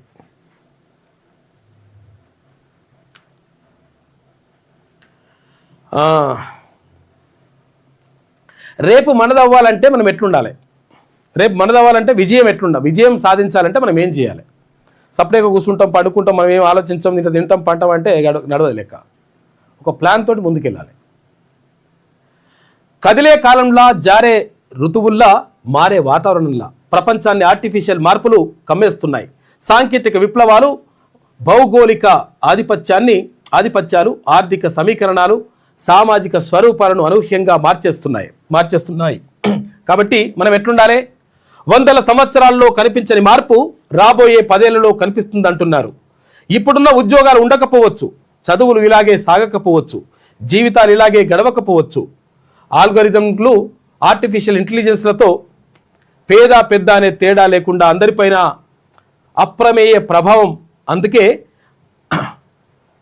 వానాకాలానికి గొడుగులతో, మండుటెండకు చల్లదనంతో సిద్ధమైనట్లు అనూహ్య మార్పులకు సిద్ధమవడము ప్రతి కుటుంబానికి ఇప్పుడు అవశ్యం. అప్పుడే రాబోతున్న ఆర్టిఫిషియల్ తుఫానులో కొట్టుకుపోకుండా నిలబడగలుగుతాము. ఆ సన్నద్ధత మనలో ఎంతుందో బేరీజు వేసుకోవడానికి, అనివార్యమైన మార్పులకు సిద్ధమవడానికి క్యాలెండర్ మారుతున్న వేళ ఓ సుముహూర్తం రండి అనిశ్చిత భవిష్యత్తుకు సిద్ధమవడం ఎలాగో చూద్దామని చెప్పేసి ఒక ప్రత్యేక కథనం వేసింది. కాబట్టి ఎట్లా మనము జయీభవ అని చెప్పేసి ఒక ప్రత్యేక కథనాన్ని వేసింది. మనం ఎట్లుండాలి, మనం ఎట్లా ప్రణాళికలు వేసుకోవాలి, మనం జీవితంలో మంచిగా అభివృద్ధి సాధించి ముందుకెళ్ళాలంటే మనం ఎట్లా ఏం చేయాలని చెప్పేసి ఒక ప్రత్యేక కథనాన్ని వేసింది ఈనాడు దినపత్రిక. ఇక తీవ్ర వివాదం నేపథ్యంలో ఆరావళి నిర్వచనంపై తీర్పు నిలిపివేసిందట. సుమోటోగా సుప్రీంకోర్టు కీలక నిర్ణయం తీసుకుంది. ఇక ఈసీ మున్సిపల్ కార్పొరేషన్ ఎన్నికలు తీసుకొచ్చి ఇస్తున్నారు. ఇక్కడ సరిగాసుకుంటుంది లేవని, ఎందుకంటే వేడివేడిగా ఉండాలి, పబ్లిక్ వేడివేడిగా ఉండాలి, ఇంతో పైసలు అందాలి, ఇంత మందు రావాలి, ఇంత కూర అందాలి, రకరకాలుగా ఉంటాయి. కాబట్టి అవన్నీ రావాలంటే కట్టెలు తీసుకొచ్చి వేస్తున్నారు అనమాట. ఈసీ ఎలక్షన్ కమిషన్ తీసుకొచ్చేస్తే దాంతో త్వరలోనే మున్సిపాలిటీ కార్పొరేషన్ల ఎన్నికలని చెప్పేసి కార్టూన్ కనిపిస్తూ ఉంది. ఇక టాటా ఎర్నాకులం ఎక్స్ప్రెస్లో నిన్న మంటలు వచ్చినాయి. అక్కడ ఏపీలో అర్ధరాత్రి ఎలవంచిలి సమీపంలో దుర్ఘటన. 2 బోగీలు పూర్తిగా దగ్ధమైనాయంట, ఒకటి పాక్షికంగా దగ్ధం. మంటలో చిక్కుకొని ఒకరు చనిపోయినరు. అతన్ని బయటకు వదలొద్దు, ఉన్నావు కేసు నిందితుడి శిక్ష సస్పెన్షన్పై సుప్రీంకోర్టు స్టే విధించింది. ఎందుకంటే వీడు అత్యాచారం చేసిండు, బాలికను అత్యాచారం చేసిండు, తర్వాత వాళ్ళ నాన్నను చంపిండనేటువంటి ఆరోపణలు ఉన్నాయి వాని పైన. ఉంటే వాడిని తీసుకొచ్చి ఇడిచిపెడితే మొత్తం కూడా కోర్టుల మీదనే నమ్మకం పోతున్న ఉద్దేశంతో సుప్రీంకోర్టు ఒక నిర్ణయం తీసుకుంది. అరే అట్టెట్లా ఇడిచిపెడతారు, నన్ను వదిలిపెట్టకండి, ఆపండి అని చెప్పేసి సుప్రీంకోర్టు చెప్పింది. ఢిల్లీ హైకోర్టు ఆదేశాలను పక్కన పెట్టిన అత్యున్నత న్యాయస్థానం అని చెప్పేసి మంచి పని చేసింది ఒక రకంగా. ఏప్రిల్ 23 నుంచి జేఈ అడ్వాన్స్డ్ దరఖాస్తుల స్వీకరణ షెడ్యూల్ విడుదల చేసింది ఐఐటి రూర్కీ. ఇది ఈనాడులో ఉన్నటువంటి ప్రధాన కథనాలు. అయితే ఒకసారి వెలుగుదిన పత్రిక చూద్దాం. ఇంకోది అదే, ఉన్నావు అత్యాచార కేసులో దోషిని రిలీజ్ చేయొద్దు. ఢిల్లీ హైకోర్టు ఉత్తర్వులపై సుప్రీంకోర్టు స్టే విధించింది. కుల్దీప్ సింగ్ సెంగర్ పబ్లిక్ సర్వెంటే. సాధారణంగా హైకోర్టు బెయిల్ ఉత్తర్వులపై మేము స్టే ఇవ్వం, కానీ ఇది అసాధారణ పరిస్థితి. సెంగర్కు నేర చరిత్ర ఉన్నది. సిజేఐ సూర్యకాంత్ నేతృత్వంలోని బెంచ్ కామెంట్ చేసింది. అట్టట్లా వదిలిపెడితే మళ్ళా మనకు న్యాయస్థానాల మీదనే మొత్తం నమ్మకం లేకుండా పోతుంది. కాబట్టి వాడిని వదిలిపెట్టకండి, బరాబర్ వాడిని పట్టుకోండి అని చెప్పేసి చెప్పింది సుప్రీంకోర్టు. ఇక ఆరావళి పర్వతాలపై ఆర్డర్ వెనక్కి తీసుకున్నది. ఇక హైపవర్ కమిటీ ఏర్పాటు చేయాలని కేంద్రానికి 4 రాష్ట్రాలకు సుప్రీంకోర్టు ఆదేశాలు జారీ చేసింది. నవంబర్ 22 ఇచ్చిన తీర్పుపై స్టే. విచారణ జనవరి 21కి వాయిదా వేసింది. ఇక అలా వచ్చిండి ఇట్లా పోయిండు కాక. వస్తున్న పోతున్న ఓ రామశిలక రాకు బండల మసి అని ఒకటి ఉంటుంది పాట. అట్లా వచ్చిండు, వస్తాడిగా మాట్లాడతాడు, సూపర్ గుద్దుతాడు, దంచుతాడు, మొత్తం పలిగిపోవాలి, ఇట్లా మైకులన్నీ వలిగిపోవాలి, మొత్తం పేలిపోవాలి, అట్టిట్లా అని చెప్పేసి అందరూ అనుకున్నారు. మైకులు వలుగుడు లేదు, ఏది పేలుడు లేదు, తోలు తీస్తానన్నాడు, తోలు తీసుడు లేదు. వచ్చిండు, 3 నిమిషాలు ఉన్నాడు, వెళ్ళిపోయాడు, కథం. ప్రారంభమైన అసెంబ్లీ శీతాకాల సమావేశాలు. రామరెడ్డి, దామోదర్ రెడ్డి, కొండా లక్ష్మారెడ్డికి సంతాప తీర్మానం ప్రవేశపెడుతుండగానే వెళ్ళిపోయిన ప్రతిపక్ష నేత. సంతాప తీర్మానం అయ్యేదాకా కూడా ఉండలేడు కాక. 0 అవర్లో సమస్యలను ప్రస్తావించిన ఎమ్మెల్యేలు. 0 అవర్లో మొత్తం కూడా అంటే ఎవరైనా ఏమైనా మాట్లాడేటువంటి అవకాశం ఉంటుంది. ముందుగా ప్రస్తావించినవి కాకుండా డైరెక్ట్గా అప్పుడు ఏ విషయం పైన మాట్లాడేటువంటి అవకాశం ఉంటుంది. 0 అవర్ అని ఎందుకంటారు? 0 అవర్ అని ఎందుకంటే ఇప్పుడు 12 గంటల టైం ఉంటుంది కదా, దాన్ని అక్కడ సున్నాలు వచ్చేస్తుంటాయి కాబట్టి 0 అవర్ అంటుంటారు అనమాట. అంటే ఇక్కడ లంచ్కు వెళ్ళే కంటే ముందు. అవసరమైతే మరిన్ని రోజులు పొడిగిస్తామన్న ప్రభుత్వం 15 రోజులు సమావేశాలు జరపాలని పట్టుబట్టామని చెప్పేసి హరీష్ రావు. 32 అంశాలపై చర్చించాలని కోరామని చెప్పేసి ఏలేటి మహేశ్వర్ రెడ్డి. ఇట్లా నడుస్తుంది. 9 నెలల తర్వాత అసెంబ్లీకి కేసీఆర్ వచ్చిండు. 3 నిమిషాలే సభలున్నాడు. సీటు దగ్గరికి వెళ్ళి ఆత్మీయంగా పలకరించిన సీఎం రేవంత్. ఆరోగ్యం గురించి మంచిగా ఉన్నదా, ఆరోగ్యం ఎట్లున్నది, కాకా అని చెప్పేసి అడిగినట్టుండు. లేచి నిలబడి విష్ చేసిన కేసీఆర్, సీట్లోనే కూర్చున్న కేటీఆర్, పాడి కౌశిక్ రెడ్డి. ఇంకో ఈయన కూర్చున్నారు ఇక్కడ కౌశిక్ రెడ్డి, ఇక్కడ కేటీఆర్, ఇద్దరు. వీళ్ళందరూ మొత్తం అంటే ఇక్కడ ముఖ్యమంత్రి వచ్చినప్పుడు అందరూ కూడా లేచి నిలబడ్డారు. వీళ్ళిద్దరు మాత్రం అట్లే కూర్చున్నారు. దీన్ని ఏమంటారు అంటే అహంకారం అంటారు. ఇంకా కూడా అహంకారం తగ్గకపోతే కష్టమవుతుంది లెక్క. పబ్లిక్ గమనిస్తుంటారు. మున్సిపల్ ఎన్నికలకు ఈసీ కసరత్తు. గడువు ముగిసిన 117 మున్సిపాలిటీలు, 6 కార్పొరేషన్లలో ఏర్పాట్లంట. సోమవారం నోటిఫికేషన్ రిలీజ్ చేసిన స్టేట్ ఎలక్షన్ కమిషన్ జనవరి 1న వార్డుల వారీగా ఓటర్ల జాబితా ప్రకటిస్తారు. అసెంబ్లీ శీతాకాల సమావేశాలు సోమవారం ప్రారంభమయ్యాయి. దాదాపు 9 నెలల తర్వాత ప్రతిపక్ష నేత మాజీ సీఎం కేసీఆర్ సభకొచ్చారు. 3 నిమిషాల పాటే ఉన్నారు. ఆయనను సీటు దగ్గరికి వెళ్లి సీఎం రేవంత్ రెడ్డి ఆప్యాయంగా పలకరించారు. నేరుగా ప్రతిపక్ష సభ్యుల సీట్ల వైపు వెళ్లి కేసీఆర్కు గౌరవంగా నమస్కరించి షేక్ హ్యాండ్ ఇచ్చారు. ఆరోగ్యం బాగుందా అని వాకపు చేయగా బాగుంది అంటూ కేసీఆర్ రిప్లై ఇచ్చారు. ప్రతిపక్ష నాయకుడి వైపు సీఎం రేవంత్ రెడ్డి వెళ్ళగానే అటువైపు ఉన్న బీఆర్ఎస్ సభ్యులు హరీష్ రావు, తలసాని శ్రీనివాసరావు యాదవ్, ఇటు గంగుల కమలాకర్ సహా సభ్యులంతా సీఎంకు గౌరవ సూచకంగా లేచి నిలబడగా కేటీఆర్, పాడి కౌశిక్ రెడ్డి మాత్రం కూర్చొనే ఉండిపోయారు. కేసీఆర్ కూడా తన సీటులోంచి లేచి సీఎం రేవంత్ను పలకరించారు.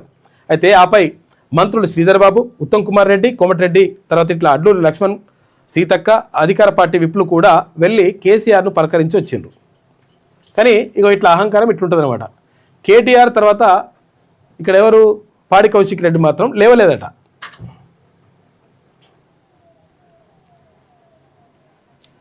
ప్రతిపక్షాల తప్పుడు ప్రచారాన్ని తిప్పికొడదాం, అన్నింటిపై అసెంబ్లీలో చర్చిద్దాం, రెడీగా ఉండండి. మంత్రులకు విప్లతో సీఎం రేవంత్ రెడ్డి మాట్లాడిందట నిన్న.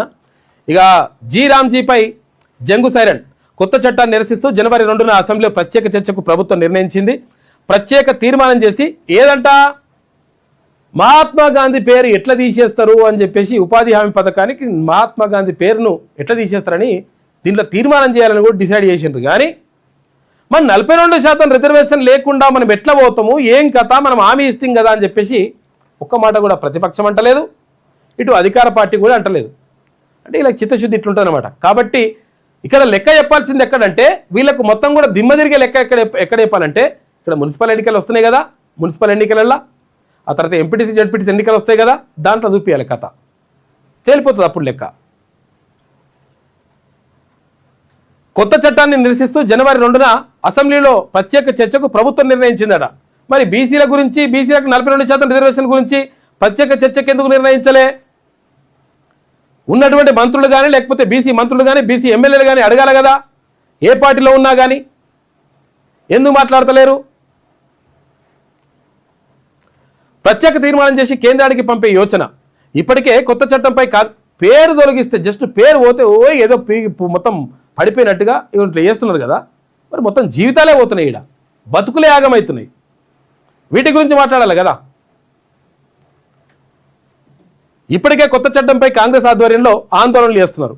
కొత్త చట్టం ప్రకారం 60:40 నిష్పత్తిలో నిధులు అంట. రాష్ట్రంపై 1,500 కోట్ల రూపాయల భారం పడుతుందని చెప్పేసి అంటున్నారు.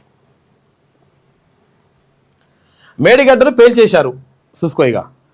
ఆనాడు ఇంజనీర్లు ఫిర్యాదు చేసినా ఎందుకు విచారణ చేపట్టాలి అని చెప్పేసి కేటీఆర్ మేడిగడ్డను వేల్చేసిరట. దానంతా అది కుంగిపోలేదట. అది నీళ్ల గురించి అడిగితే నికృష్టపు మాటలు మాట్లాడుతున్నారు. సీఎం రేవంత్కు బూతులు తప్ప సబ్జెక్టు తెలియదు. పాత బాస్కు కోపం వస్తుందనే పాలమూరును పండబెట్టిండని కామెంటు అసెంబ్లీ లాబీలో బీఆర్ఎస్ వర్కింగ్ ప్రెసిడెంట్ చిట్చాట్ చేసిండు. ఇక పాలమూరుకు 90 టీఎంసీలు తగ్గేది లేదు, ఇదే మా విధానం అని చెప్పేసి మంత్రి ఉత్తమ్ కుమార్ రెడ్డి అంటుండు. 145 టీఎంసీలకు తగ్గించారంటూ బీఆర్ఎస్ తప్పుడు ప్రచారం చేస్తున్నది. మైనర్ ఇరిగేషన్ కింద తొలుత 45 టీఎంసీలకు క్లియరెన్స్ అడిగినాం.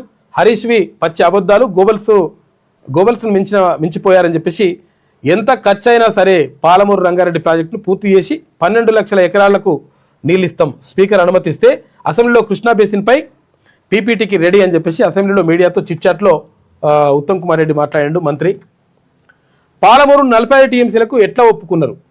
ఉత్తమ్కు రేవంత్ గాలి దోకింది, అన్నీ ఉత్తమాటలే అని చెప్పేసి హరీష్ రావు అంటున్నాడు. హిందూ లైన్లకు నిప్పు పెట్టినాడు చూసుకో. బంగ్లాదేశ్లో ఈ కొడుకులు, లంగా కొడుకులు మొత్తం ఎట్లున్నారు చూడు. బంగ్లాదేశ్లో హిందువులపై హింస ఆగడం లేదు. హిందూ యువకుడు దీపుదాస్ను కిరాతకంగా కొట్టి చంపిన ఘటన మరొక ముందే మరో దారుణం జరిగింది. ఇక ఫిరోజ్పూర్ జిల్లాలో హిందూ ఫ్యామిలీలు ఉంటున్న 5 ఇండ్లకు గుర్తు తెలియని వ్యక్తులు నిప్పిపెట్టినట. వెండి ఒక్కరోజే 21,000 రూపాయలు డౌన్ అయింది, తక్కువైందట కిలకు. వెండి పరుగులకు బ్రేక్ పడింది. ఇటీవల రికార్డు గరిష్టానికి చేరినటువంటి సిల్వర్ ధర సోమవారం ఒక్కరోజే 21,000 రూపాయలకు పడిపోయింది. 21,000 రూపాయలు తగ్గిందట. శనివారం కేజీ వెండి 2,54,174 రూపాయలు ఉండగా అది సోమవారం 2,33,120 రూపాయలకు దిగొచ్చింది. ముంబైలో బస్సు బీభత్సం, 4 మృతి. ముంబైలో సోమవారం రాత్రి ఓ బస్సు రోడ్డు పక్కనున్న జనంపైకి దూసుకెళ్లింది. దీంతో 4 స్పాట్లోనే చనిపోయారు పాపం. ఇక మరో 9 మంది తీవ్రంగా గాయపడ్డారు. బస్సును రివర్స్ చేస్తుండగా ఈ ఘటన జరిగిందట. అమెరికాలో రోడ్డు ప్రమాదం, 2 తెలంగాణ యువతులు మృతి అని చెప్పేసి వార్త కనిపిస్తూ ఉంది. కాలిఫోర్నియాలో లోయలో పడ్డ కారు టూర్కు వెళ్తుండగా దుర్ఘటన అంట.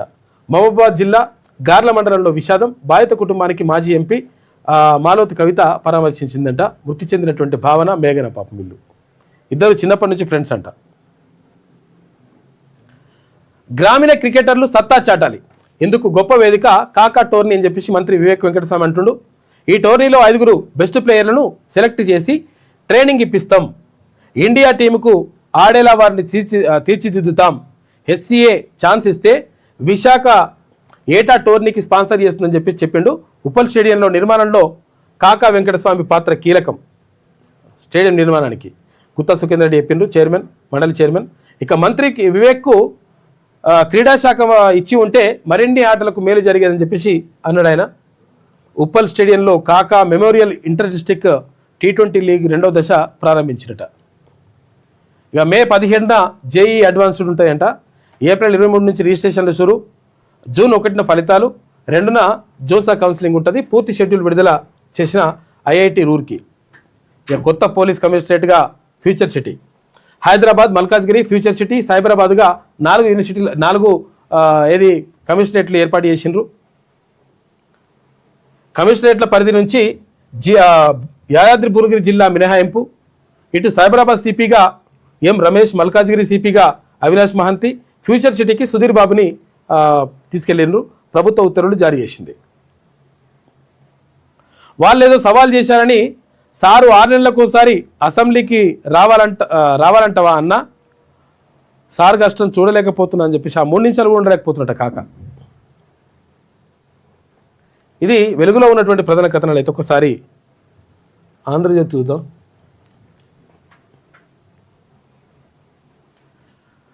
ఇక చైనీయుడివా అంటూ త్రిపుర విద్యార్థిపై మూకదాడి చేసినట. తీవ్ర గాయాలతో 17 రోజులు మృత్యువుతో పోరాడి మరణించినట పాపం విద్యార్థి. ఉత్తరాఖండ్ రాజధాని డెహ్రాడూన్లో దారుణం. మృతుడు MBA ఫైనల్ ఇయర్ అట. తండ్రి జవాన్. బీజేపీ అగ్రనేతల వల్లే ఈ విద్వేషాలని చెప్పేసి రాహుల్ అంటున్నాడు. త్రిపుర విద్యార్థిని చైనా వాళ్ళని చెప్పేసి కొట్టి చంపినట. చూసుకో ఎట్లున్నది కథ. బాగున్నారా? ఆరోగ్యం ఎలా ఉంది? కేసీఆర్ను ఆత్మీయంగా పలకరించిన సీఎం రేవంత్. కేసీఆర్ వద్దకు వెళ్ళి నమస్కరించి యోగక్షేమాలు అడిగిన సీఎం. అసెంబ్లీలో సరికొత్త సాంప్రదాయానికి తెరలేపిన ముఖ్యమంత్రి. రేవంత్ రాగానే లేచి నిలుచున్న కేసీఆర్. 17 మంది బీఆర్ఎస్ ఎమ్మెల్యేలు. కుర్చీల్లోంచి లేవని కేటీఆర్, కౌశిక్ రెడ్డి. ఎమ్మెల్యేలు, ఎమ్మెల్సీలకు సెంట్రల్ హాల్. మేం ప్రతి సభ్యుడిని గౌరవిస్తాం. ఎందుకు వెళ్ళిపోయారో కేసీఆర్ని అడగండి. మీడియాతో ఇష్టాగోష్ఠిలో సీఎం రేవంత్ రెడ్డి మాట్లాడాడు. మనమే సవాల్ విసిరాం, సిద్ధంగా ఉండండి. కేసీఆర్ వాదనకు కౌంటర్లు తయారు చేయండి. పాలమూరు రంగారెడ్డిపై గట్టిగా వాదించాలి. 1న పవర్ పాయింట్ ప్రజెంటేషన్కు రావాలి. కృష్ణా బేసిన్ ఎమ్మెల్యేలదే ప్రధాన బాధ్యత. సమావేశాలకు అందరూ రావాలని చెప్పి సీఎం దిశానిర్దేశం చేసిండు. సార్ వచ్చారు, వెళ్ళిపోయాడు. వచ్చిండు, పోయాడు కాక. కేసీఆర్ సభలో ఉన్నది 7 నిమిషాలే. సీఎం కంటే ముందే వెళ్ళిన వైనం. 2న మళ్ళీ సభకు కేసీఆర్ వస్తారా అని చెప్పేసి, వస్తారా రారా అంటే మరి గ్యారంటీ లేదు అనే విషయమే అంటున్నారు రాజకీయ వర్గాల్లో చర్చ. కృష్ణా జలాలు పాలమూరు రంగారెడ్డి అసెంబ్లీ అజెండా ఖరారు చేసిండ్రు. ఏది? కృష్ణా జలాలపైన మాట్లాడదాం, గోదావరి జలాలపైన మాట్లాడదాం, దానిపైన దీనిపైన మాట్లాడదాం. కానీ ఏది గాంధీ పేరును తీసేసిన దానిపైన కూడా మాట్లాడదాం. కానీ బీసీల గురించి మాత్రం మాట్లాడొద్దు అని చెప్పి డిసైడ్ చేసుకున్నట అటు ప్రతిపక్షాలు, ఇటు అధికార పార్టీ. కృష్ణా జలాలపై పీపీటీకి మాకు అవకాశం ఇవ్వండి, 15 రోజులు సభ నిర్వహించండి. బీఏసీ సమావేశంలో హరీష్ రావు మరి గుర్తుకొస్తలేదా బీసీలది? బీసీల ఓట్లు వద్దా నీకు? అది ఇది మాట్లాడారు, మంచిగా మాట్లాడుతున్నావు కదా, మరి ఈ విషయం ఎందుకు లేవనెత్తుతలే? ఇక్కడ కేటీఆర్కి అవసరం లేదు, ఇక్కడ హరీష్ రావుకి అవసరం లేదు, ఇక్కడ ప్రభుత్వానికి కూడా అవసరం లేదు. బీఏసీ సమావేశంలో హరీష్, సభ నిర్వహణలో బీఆర్ఎస్ సాంప్రదాయం కొనసాగించొద్దు, బీజేపీ మజ్లిస్ సభ్యుల సూచన, ఉపాధి హామీపై చర్చించాలని చెప్పేసి సిపిఐ అంటుంది. వారం తర్వాత అవసరమైతే మళ్ళీ బీఏసీ స్పీకర్ ప్రసాద్ కుమార్ అని చెప్పేసి ఒక వార్త కనిపిస్తూ ఉంది, మళ్ళీ బీఏసీ నిర్వహిస్తామని. ఇక నెల రోజుల్లో మున్సిపల్ ఎన్నికలు ఉండే అవకాశం ఉందంట. హైదరాబాద్ మినహా మున్సిపాలిటీలు కార్పొరేషన్లకు జరిపేందుకు సిద్ధం చేస్తూ ఉన్నారు, సన్నద్ధమవుతుంది. నేటి నుంచే వార్డుల విభజన, 10న తుది ఓటర్ జాబితా పెడుతున్నారు. షెడ్యూల్ విడుదల చేసిన ఎస్ఈసి అంటే స్టేట్ ఎలక్షన్ కమిషన్. ఇక మూసీ చుట్టూ 3 కార్పొరేషన్లు, హైదరాబాద్, సికింద్రాబాద్, సైబరాబాద్. ఒక్కో కార్పొరేషన్లో 100 వార్డులు ఉంటాయంట. 3ంటికి 3 మేయర్లు. అంటే యాక్చువల్గా 300 మంది ఎవరైతే 300 డివిజన్లు ఉన్నాయి, 300 మంది కార్పొరేటర్లు ఉంటే మరి ఒకటే జిహెచ్ఎంసీ అయితే మరి ఎట్లయితే కష్టం అని చెప్పేసి అనుకున్నప్పుడు లేదు 3 చేస్తే మంచిగా ఉంటుందని చెప్పేసి అనుకుంటుంటారట. అందులో భాగంగా హైదరాబాద్, సికింద్రాబాద్, సైబరాబాద్ అని 3 పెడతారంట. ఏంటి కార్పొరేషన్లు, 3 మేయర్లు ఉంటారు. ఇక జనవరిలో తుది నోటిఫికేషన్, ఏప్రిల్ మేలో ఎన్నికలకు సన్నాహం. ఇక 8 సెట్లకు కన్వీనర్లను నియమించారు. ఎఫ్సెట్ కన్వీనర్గా ప్రొఫెసర్ విజయ్ కుమార్ రెడ్డి, ఈ సెట్కు చంద్రశేఖర్, లా సెట్కు విజయలక్ష్మి, ఇట్లా 8 సెట్లకు కన్వీనర్లను కూడా నియమించారు. అవి ఉంటాయి కదా ఎగ్జామ్స్కి సంబంధించి. ఇక సంక్రాంతి టోల్ భారం సర్కార్దే, ఒకవేళ సర్కార్ పెట్టుకోవచ్చంట. ఎందుకంటే మళ్ళీ అక్కడ ఏపీకి పోతుంది, వాళ్ళకి ఇబ్బంది అవుతుంది కదా. సర్కారు చాలామంది మొత్తం కూడా ఏపీకి పోతుంటారు కదా, పోయి వస్తేందుకు మళ్ళీ ఇబ్బంది కాకుండా సర్కారే, ప్రభుత్వమే పెట్టాలని చెప్పి చూసుకుందంట. ఒక రకంగా మంచిదే అనుకో, ఎందుకంటే ఈ ట్రాఫిక్ అడగోలుగా ట్రాఫిక్ జామ్ అవుతుంది కాబట్టి ఈ ట్రాఫిక్ జామ్ కాకుండానే ఉంటుంది. పండక్కి ఊరెళ్లే వాహనాల టోల్ ఛార్జీలను భరించే యోచనలో రాష్ట్ర ప్రభుత్వం ఉందంట. సంక్రాంతి సమయంలో టోల్ ప్లాజాల వద్ద భారీగా ట్రాఫిక్ జామ్ అవుతుంది. దీనికి పరిష్కారంగానే తాజా ప్రతిపాదన.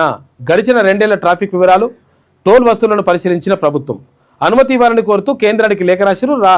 కేంద్రానికి లేఖ రాయనున్న మంత్రి కోమటిరెడ్డి వెంకటరెడ్డి. ఇక ట్యూషన్కు టీచర్లు పోతున్నట. అసలు యాక్చువల్గా టీచర్లే ట్యూషన్ చెప్పాలి, కానీ టీచర్లే ట్యూషన్ పోతున్నారు. ఎందుకు? వాళ్ళకు టెట్ ఎగ్జామ్ వచ్చింది. ఇప్పుడు టీచర్ ఎలిజిబిలిటీ టెస్ట్, ఈ టీచర్ ఎలిజిబిలిటీ టెస్ట్లో పాస్ కావాలని చెప్పేసి కోర్టు నిబంధన పెట్టింది. 2012లోపు ఎవరైతే టీచర్లుగా ఎంపిక అయి ఉన్నారో ఆ లోపల ఉన్నటువంటి వాళ్ళు ఎవరైతే టెట్ లేదో ఆ టెట్ లేని వాళ్ళు టెట్ రాయాల్సిందే అని చెప్పేసి ఒక నిబంధన పెడితే ఇప్పుడు టెట్ రాయాల్సిన పరిస్థితి ఏర్పడ్డది.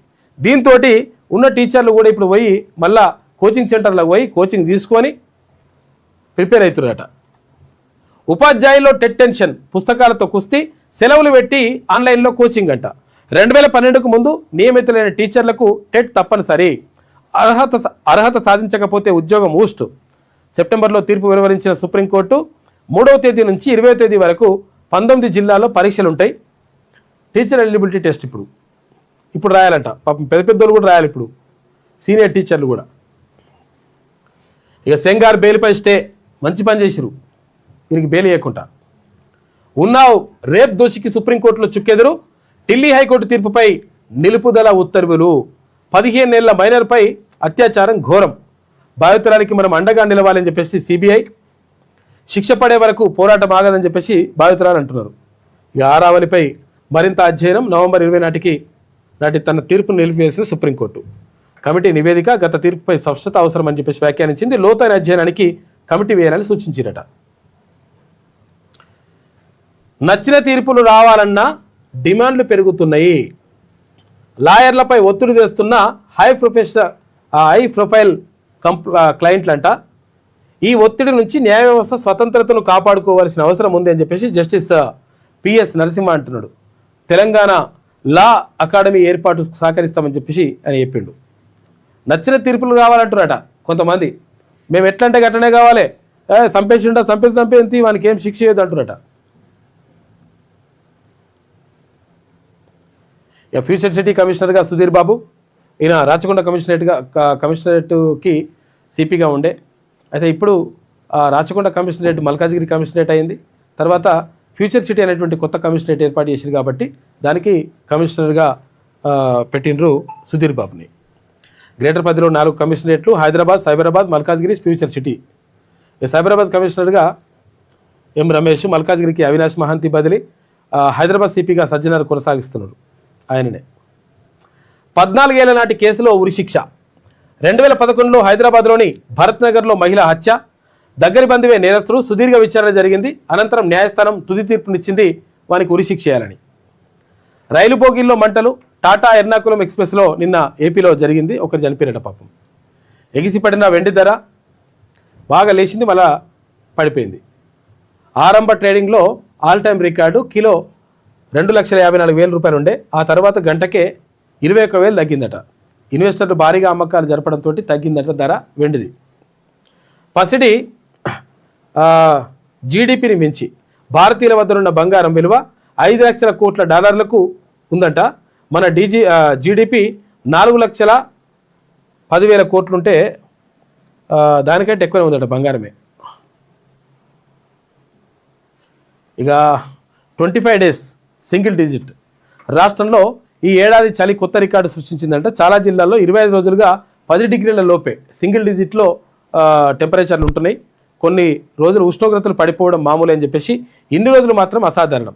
గత 10 ఏళ్లలో ఇదే అతి తక్కువ ఉష్ణోగ్రతలు అని చెప్పేసి ఉత్తరాది నుంచి వీస్తున్న శీతల గాలులు, తర్వాత లానినా ఎఫెక్ట్ వల్లే ఈ పరిణామం ఉంటుందని చెప్పేసి వాతావరణ నిపుణులు చెప్తున్నారు. అమెరికాలో రోడ్డు ప్రమాదం, 2 తెలంగాణ యువతులు దుర్మరణం అని చెప్పేసి పాపం దారుణం. విహారయాత్రకి వెళ్ళొస్తుండగా కారు ప్రమాదం జరిగిందంట, లోయలో పడ్డది. ఇది ఆంధ్రజ్యోతిలో ఉన్నటువంటి ప్రధాన కథనాలు. ఏదొకసారి శనార్థి తెలంగాణ చూద్దాం. గొంతులు కోస్తున్న చైనా మాంజా, విషాదంగా మారుతున్న సంక్రాంతి సరదా. ఇవి చైనా మాంజాలు ఎట్టి పరిస్థితుల్లో వాడకండి, దయచేసి ఇది గుర్తుపెట్టుకోండి. ఎందుకంటే మీ పిల్లలకే కాదు, ఇది అందరికీ కూడా ప్రమాదం జరుగుతుంది. అవి ఏంటంటే ఆ సీసం పెంకలు నూరి ఇట్లా సీసం అంతా రుద్దుతారు, సీసం పౌడర్ రుద్దుతారు దానికి, ఏది చైనా మాంజాలకు. అవి గట్టిగా ఉంటుంది. ఈ గట్టిగా ఉంటుడు పాడు కానీ ఇప్పుడు మంచిగా అది ఏం పతంగి ఉంటుందో పోతో తర్వాత విషయం. కానీ ఏవైతే ఆ మాంజా తలిగి ఇప్పుడు బండిపైన వెళ్తుంటే ఒకవేళ మాంజా వచ్చి ఇట్లా జరిగింది అనుకో, మొత్తం మెడలే కోసుకొని పోతున్నాయి, ఇక్కడ గొంతు మొత్తం కోసేస్తున్నాయి. కాబట్టి నేను మొన్ననే ఇక్కడ కీసర దగ్గర మొన్ననే ఒక అతనికి అసలు యాక్చువల్గా 5% ఒక 25% మొత్తం కూడా మెడ తగ్గిపోయింది. కాబట్టి ప్రాణాపాయ స్థితిలో ఉన్నాడు పాపం ఆయన. అంటే ఇటువంటి పరిస్థితులు వస్తున్నాయి కాబట్టి చైనా మాంజాలు ఎట్టి పరిస్థితుల్లో వాడొద్దు. అయితే ఇక్కడ ఖైరతాబాద్ ఎమ్మెల్యే ఒక ప్రకటన కూడా చేసిండు. చైనా మాంజాలు ఎవరైనా అమ్ముతున్నట్టు తెలిస్తే మాకు సమాచారం ఇస్తే, సమాచారం ఇచ్చిన వాళ్ళకు 5,000 రూపాయల నజరాను కూడా ప్రకటించండు. కాబట్టి ఇట్లా జరుగుతూ ఉంది. కాబట్టి ఎట్టి పరిస్థితుల్లో చైనా మాంజాలు వాడొద్దు. ఇది మంచిగా అద్భుతంగా ఏముండదు అని ఆయన పోయి మంచిగా సంతోషంగా ఉండాలి, కానీ ఇంకోరికి విషాదం చేయొద్దు. మనం మనుషులతో పాటు జీవి విడుస్తున్న పక్షులు, ప్రమాదాలకు గురవుతున్న ద్విచక్ర వాహనదారులు చైనా మాంజా వాడితే చర్యలు తప్పవు హెచ్చరిస్తున్నారు పోలీస్ అధికారులు. గొంతులు కోస్తున్నాయి అవి. గల్ఫ్ కార్మికుల బాధలు పట్టవా? వారు చనిపోతే డెడ్ బాడీలను స్వదేశానికి తేలేకపోతున్నారు. ఆ కుటుంబాల గోస వర్ణనాతీతం. 2024-25లో ఒక్క ఆర్థిక సంవత్సరంలోనే గల్ఫ్లో 1,600 మంది కార్మికులు చనిపోయారు. గల్ఫ్ కార్మికుల లెక్కలు లేవని ప్రభుత్వాలు చెబుతున్నాయి. కానీ వాళ్ళు పంపిన దాంట్లో నుంచి కేంద్ర రాష్ట్ర ప్రభుత్వాలు చెరో 9% డబ్బులు ఎలా తీసుకుంటున్నాయి? గల్ఫ్ కార్మికుల పిల్లల కోసం ప్రత్యేక గురుకులాలు పెట్టాలి. కేరళ తరహా విధానాలు ఇక్కడ అమలు చేయాలి. ఆ విధమైనటువంటి ఓ పథకాన్ని తీసుకొచ్చేలా సర్కార్ ఆలోచన చేయాలి. ప్రభుత్వ పథకాల్లో గల్ఫ్ కార్మికులకు ప్రత్యేక కోటా కూడా అమలు చేయాలి. శాసన మండలిలో ఎమ్మెల్సీ తీర్మాన్ మల్లన మాట్లాడు గల్ఫ్ కార్మికులకు సంబంధించి. ఎందుకంటే బొంబాయి, బొగ్గుబాయి, దుబాయ్ అని చెప్పేసి ఎవరు కేసీఆర్ అన్నాడు అని ఎన్ఆర్ఐ పాలసీ తీసుకొస్తున్నాం, మేము అద్భుతంగా చేస్తాము, ఏం కాదు గల్ఫ్ కార్మికులు టెన్షన్ పడద్దని చెప్పారు. లాస్ట్కి వస్తే ఏం చేసిండ్రు? ఈ పాలసీ లేదు, పీలసీ లేదు, మా పాప మాట చచ్చిపోతే కూడా తీసుకొచ్చే దిక్కు లేదు. అటువంటి పరిస్థితులు ఎదుర్కొంటా ఉన్నారు గల్ఫ్ కార్మికులు. కాబట్టి వాళ్ళని కాపాడుకోవాల్సినటువంటి బాధ్యత ప్రభుత్వం పైన ఉంటుంది. నిన్న తీర్మాన్ మల్లన దీంతో పాటు ఇంకా దీనికి సంబంధించి కూడా మాట్లాడండి. ఏది మన యూనివర్సిటీలకు సంబంధించి ఎటువైంది యూనివర్సిటీలకు సంబంధించి కూడా మాట్లాడండి నిన్న అగో ఏమే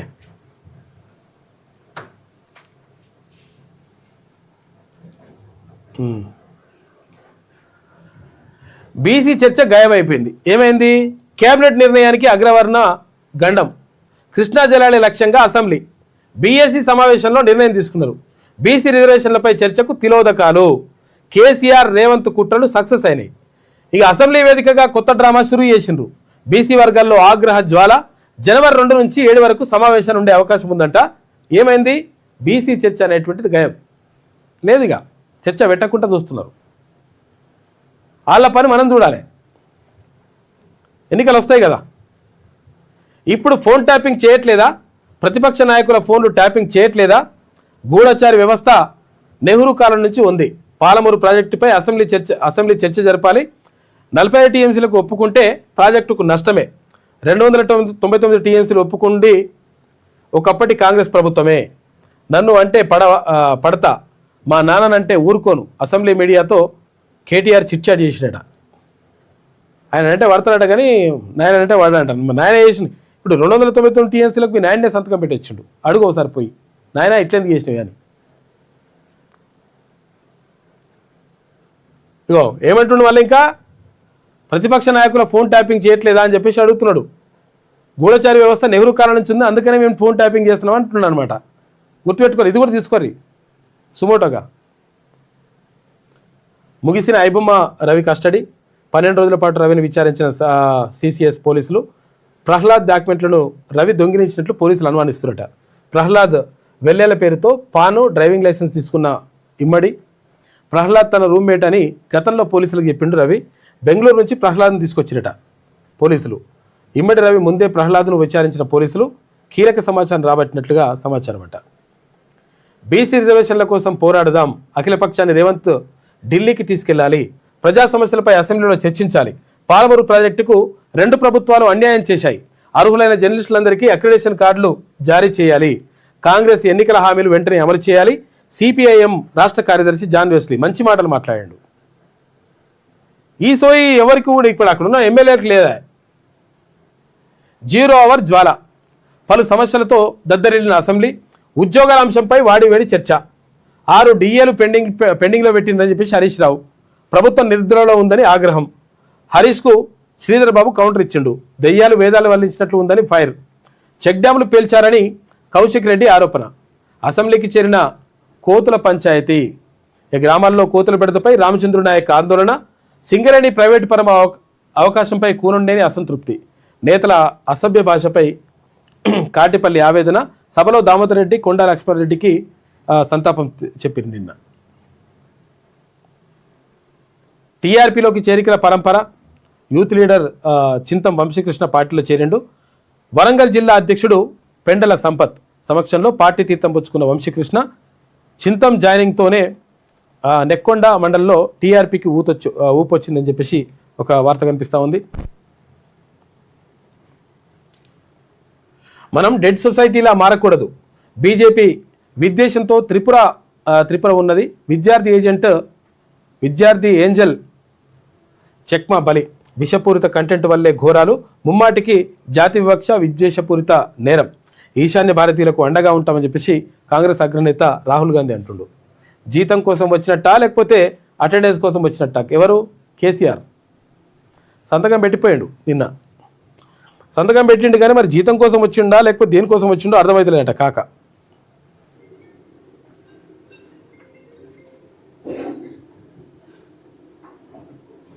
నిన్న వచ్చిండు. నిన్ననే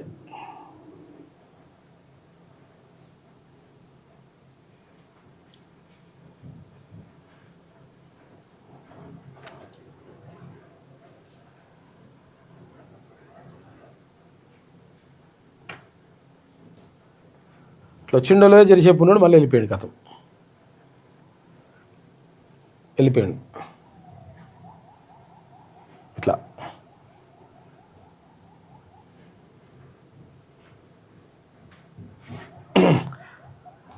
రాక అసెంబ్లీకి వచ్చిన కేసీఆర్ వచ్చిన 3 నిమిషాలకే సభ నుంచి జంపు. ఇంతదానికే కేసీఆర్ అనుకూల మీడియా డంకా బజాయించింది. మొన్నటి నుంచే ఊదరగొట్టే వార్తలతోటి హల్చల్ చేసింది. చివరకు సభలో పల్లెత్తు మాట మాట్లాడని కేసీఆర్. బీఆర్ఎస్ అనుకూల మీడియా ఇజ్జత్ గయమైపోయింది. దేనికోసం వచ్చింది కాకని అడుగుతున్నారు పబ్లిక్. గొంతులు కోస్తున్న మాంజ చైనా మాంజ కాబట్టి తీసుకోవద్దు. అది శివుడే బాలయ్యను ఆవహించినట్లుంది అని చెప్పేసి బాలకృష్ణ యాక్టింగ్ ప్రబలంగా ఉంది. సీనియర్ ఎన్టీఆర్ను మైమరిపించారని చెప్పేసి ఇక్కడ బండి సంజయ్ అంటున్నారు. రష్యా ఆర్మీలో భారతీయులు చనిపోయినట. ఇది ఎట్లుంటే ఏమైంది ఇంతేనా? ఇది శనార్థిలో ఉన్నటువంటి ప్రధాన కథనాలు. అయితే ఒకసారి నమస్తే తెలంగాణ చూద్దాం. దివాలా అంచున హిమాచల్ 10 గ్యారెంటీలను ఆశ చూపి అధికారంలోకి కాంగ్రెస్ పార్టీ అప్పులపారై ఖజానా ఖాళీ, పథకాల్లో కోత, పన్ను వాత అని చెప్పేసి రాసుకొచ్చింది. ఒక్కొక్క నెత్తిన 2,25,000 రూపాయల పన్ను, 11 ఏళ్లలో మొత్తంగా 329 లక్షల కోట్ల రూపాయల ట్యాక్స్ దేశ ప్రజల నుంచి వసూలు చేసిన మోడీ సర్కార్ అని లేసుకొస్తుంది. ఈమె ఇక ప్రజా వ్యతిరేకతను జడిసి పాడు భాషపై ప్రాయశ్చిత్తమంట. ఉద్యమ నేత వద్దకు వెళ్ళి ఇప్పుడు తిట్టినందుకు వచ్చి కలిసి అని చెప్తున్నది ఈమె. ఎవరికి ఎట్లున్నది లెక్క. ఉద్యమ నేత వద్దకు వెళ్ళి పలకరించిన ముఖ్యమంత్రి రేవంత్ రెడ్డి, లేచి ప్రతి నమస్కారం చేసిన కేసీఆర్. అసెంబ్లీ సాక్షిగా ఆవిష్కృతమైన అనుభవం, ఆవేశాల వ్యత్యాసం. ఇక్కడ నిమిషాల వ్యవధిలోనే సీన్ రివర్స్ అయింది. అపార్థాలు ఆపాదిస్తూ సోషల్ మీడియాలో కాంగ్రెస్ అల్పబుద్ధి ప్రదర్శించిందని ఇట్లా వేసుకొచ్చిండ్రు. ఇక్కడ కేటీఆర్ ఫోటో, తర్వాత వీళ్ళ ఫోటో రాకుండా చూసింది చూడిగో. కౌశిక్ రెడ్డి ఫోటో ఉంది కానీ కేటీఆర్ ఫోటో లేకుండా చేసినట. ప్రజా వ్యతిరేకతకు జడిసి పాడు భాషపై ప్రాయశ్చిత్తం అని చెప్పేసి ఇట్లా వేసుకొచ్చింది ఈమె. నోటికి కూడా ఇదే మర్యాద ఉండాలి. అసెంబ్లీ బయట కూడా మాటల్లో సంస్కారం కనబడాలి. విమర్శ, ఖండన రెండింటిని హుందాగా స్వీకరించాలి. నన్నేమన్నా పట్టించుకోను, నా తండ్రిని అంటే ఊరుకోను, బీఆర్ఎస్ వర్కింగ్ ప్రెసిడెంట్ కేటీఆర్ అంటున్నాడు. సర్పంచ్ ఫలితాలే కాంగ్రెస్కు రెఫరెండం అని చెప్పేసి రేవంత్ పాలనను రాష్ట్ర ప్రజలు నిర్ద్వందంగా తిరస్కరించారు. డబ్బుల కోసమే జిహెచ్ఎంసీని విభజిస్తున్నారని చెప్పేసి కేటీ రామారావు. నీళ్లు నమిలిన మంత్రి, పాలమూరు ప్రాజెక్టులపై మరోసారి ప్రిపేర్ అయ్యారని ఉత్తమ్ కుమార్ రెడ్డి అంట. డాటా డాక్యుమెంట్ లేక మీడియా ముందు తెల్లముఖం పెట్టిండని వేసుకొచ్చిండ్రు. నీళ్ళు ఇవ్వండి, నిధులు ఇవ్వండి, అసెంబ్లీ ఎన్ని రోజులు జరుగుతుందని చెప్పేసి అనుకుంటున్నారు. పాలమూరు ద్రోహి ఉత్తమ్ అని ఇక్కడ హరీష్ రావు అంటున్నాడు. సాకుట్ స్మార్ట్ మీటర్లు అంట. 5 లక్షలకు పైగా అగ్రి ట్రాన్స్ఫార్మర్లకు మీటర్లు పెడతారని చెప్పేసి ఒక వార్త.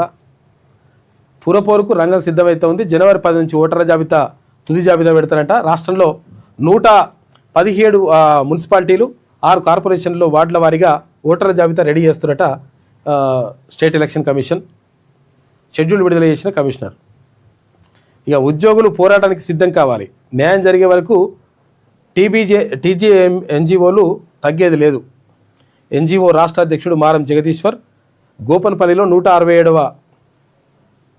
రోజుకు చేరిందంట దీక్ష. భూములిచ్చిన రైతులతో బంతాట. ఫార్మా పరిహారానికి చేతులు రాని కాంగ్రెస్ సర్కార్ అని చెప్పేసి ఒకటి. నవీన్ యాదవ్ ఎన్నిక చెల్లదని చెప్పేసి కోడ్ను ఉల్లంఘించారు. స్వయంగా సీఎం వచ్చి హామీలు గుప్పించారు. ఈ ఎన్నికను రద్దు చేయండి అని చెప్పేసి హైకోర్టులో మాగంటి సునీత ఎలక్షన్ పిటిషన్ వేసిందట. ప్రభుత్వాన్ని నమ్మి పంట నమ్మి తప్పు చేసినామని చెప్పేసి వీళ్ళు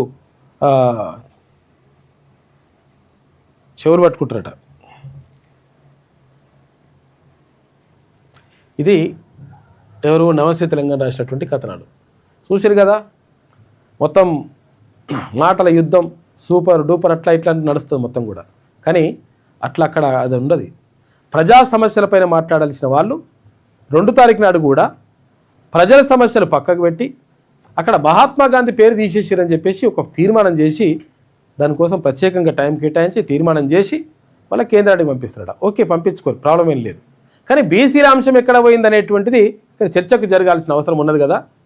కాబట్టి బీసీ ప్రజలారా, మీరేమో లోపల చర్చ పెట్టుకోరి. ఎవరు అసెంబ్లీలో ఉన్నటువంటి ఎమ్మెల్యేలు కానీ, మంత్రులు కానీ, తర్వాత ప్రతిపక్షాలు కానీ, అందరు కానీ మీరు లోపల చర్చ పెట్టుకోండి. ప్రజలు బయట చర్చ పెట్టుకుంటారు, ఊర్లలో చర్చ పెట్టుకుంటారు, రచ్చబండ్ల కాడ చర్చ పెట్టుకుంటారు, ఎక్కడ కనిపిస్తే అక్కడ చర్చ పెట్టుకుంటారు. ఏంది అంటే మా బీసీల సంగతి ఏమైందిరా బాబు అని చెప్పేసి చర్చ పెట్టుకుంటారు. కాబట్టి చైతన్యం ఇక్కడ మొదలవుతుంది. ఎందుకంటే మరొక మంచికే అంటారు. అందుకనే మీరు వేస్తున్నటువంటి కథలకు ప్రజలు క్లియర్గా గమనిస్తూ ఉన్నారు. బీసీల అంశం అంటే రాకుండా క్లియర్గా మీరు ఎట్లయితే నిర్ణయం తీసుకుంటున్నారో ఆ నిర్ణయాలకు బరాబర్ ప్రజలు కూడా రెడీగా ఉన్నారు. ఆ కథ కూడా కరెక్ట్గా మొదలవుతుంది. ఆల్రెడీ మొత్తం చర్చ కూడా జరుగుతూ ఉంది. నమస్తే, గుడ్ మార్నింగ్ అందరికీ. నిన్న అసెంబ్లీ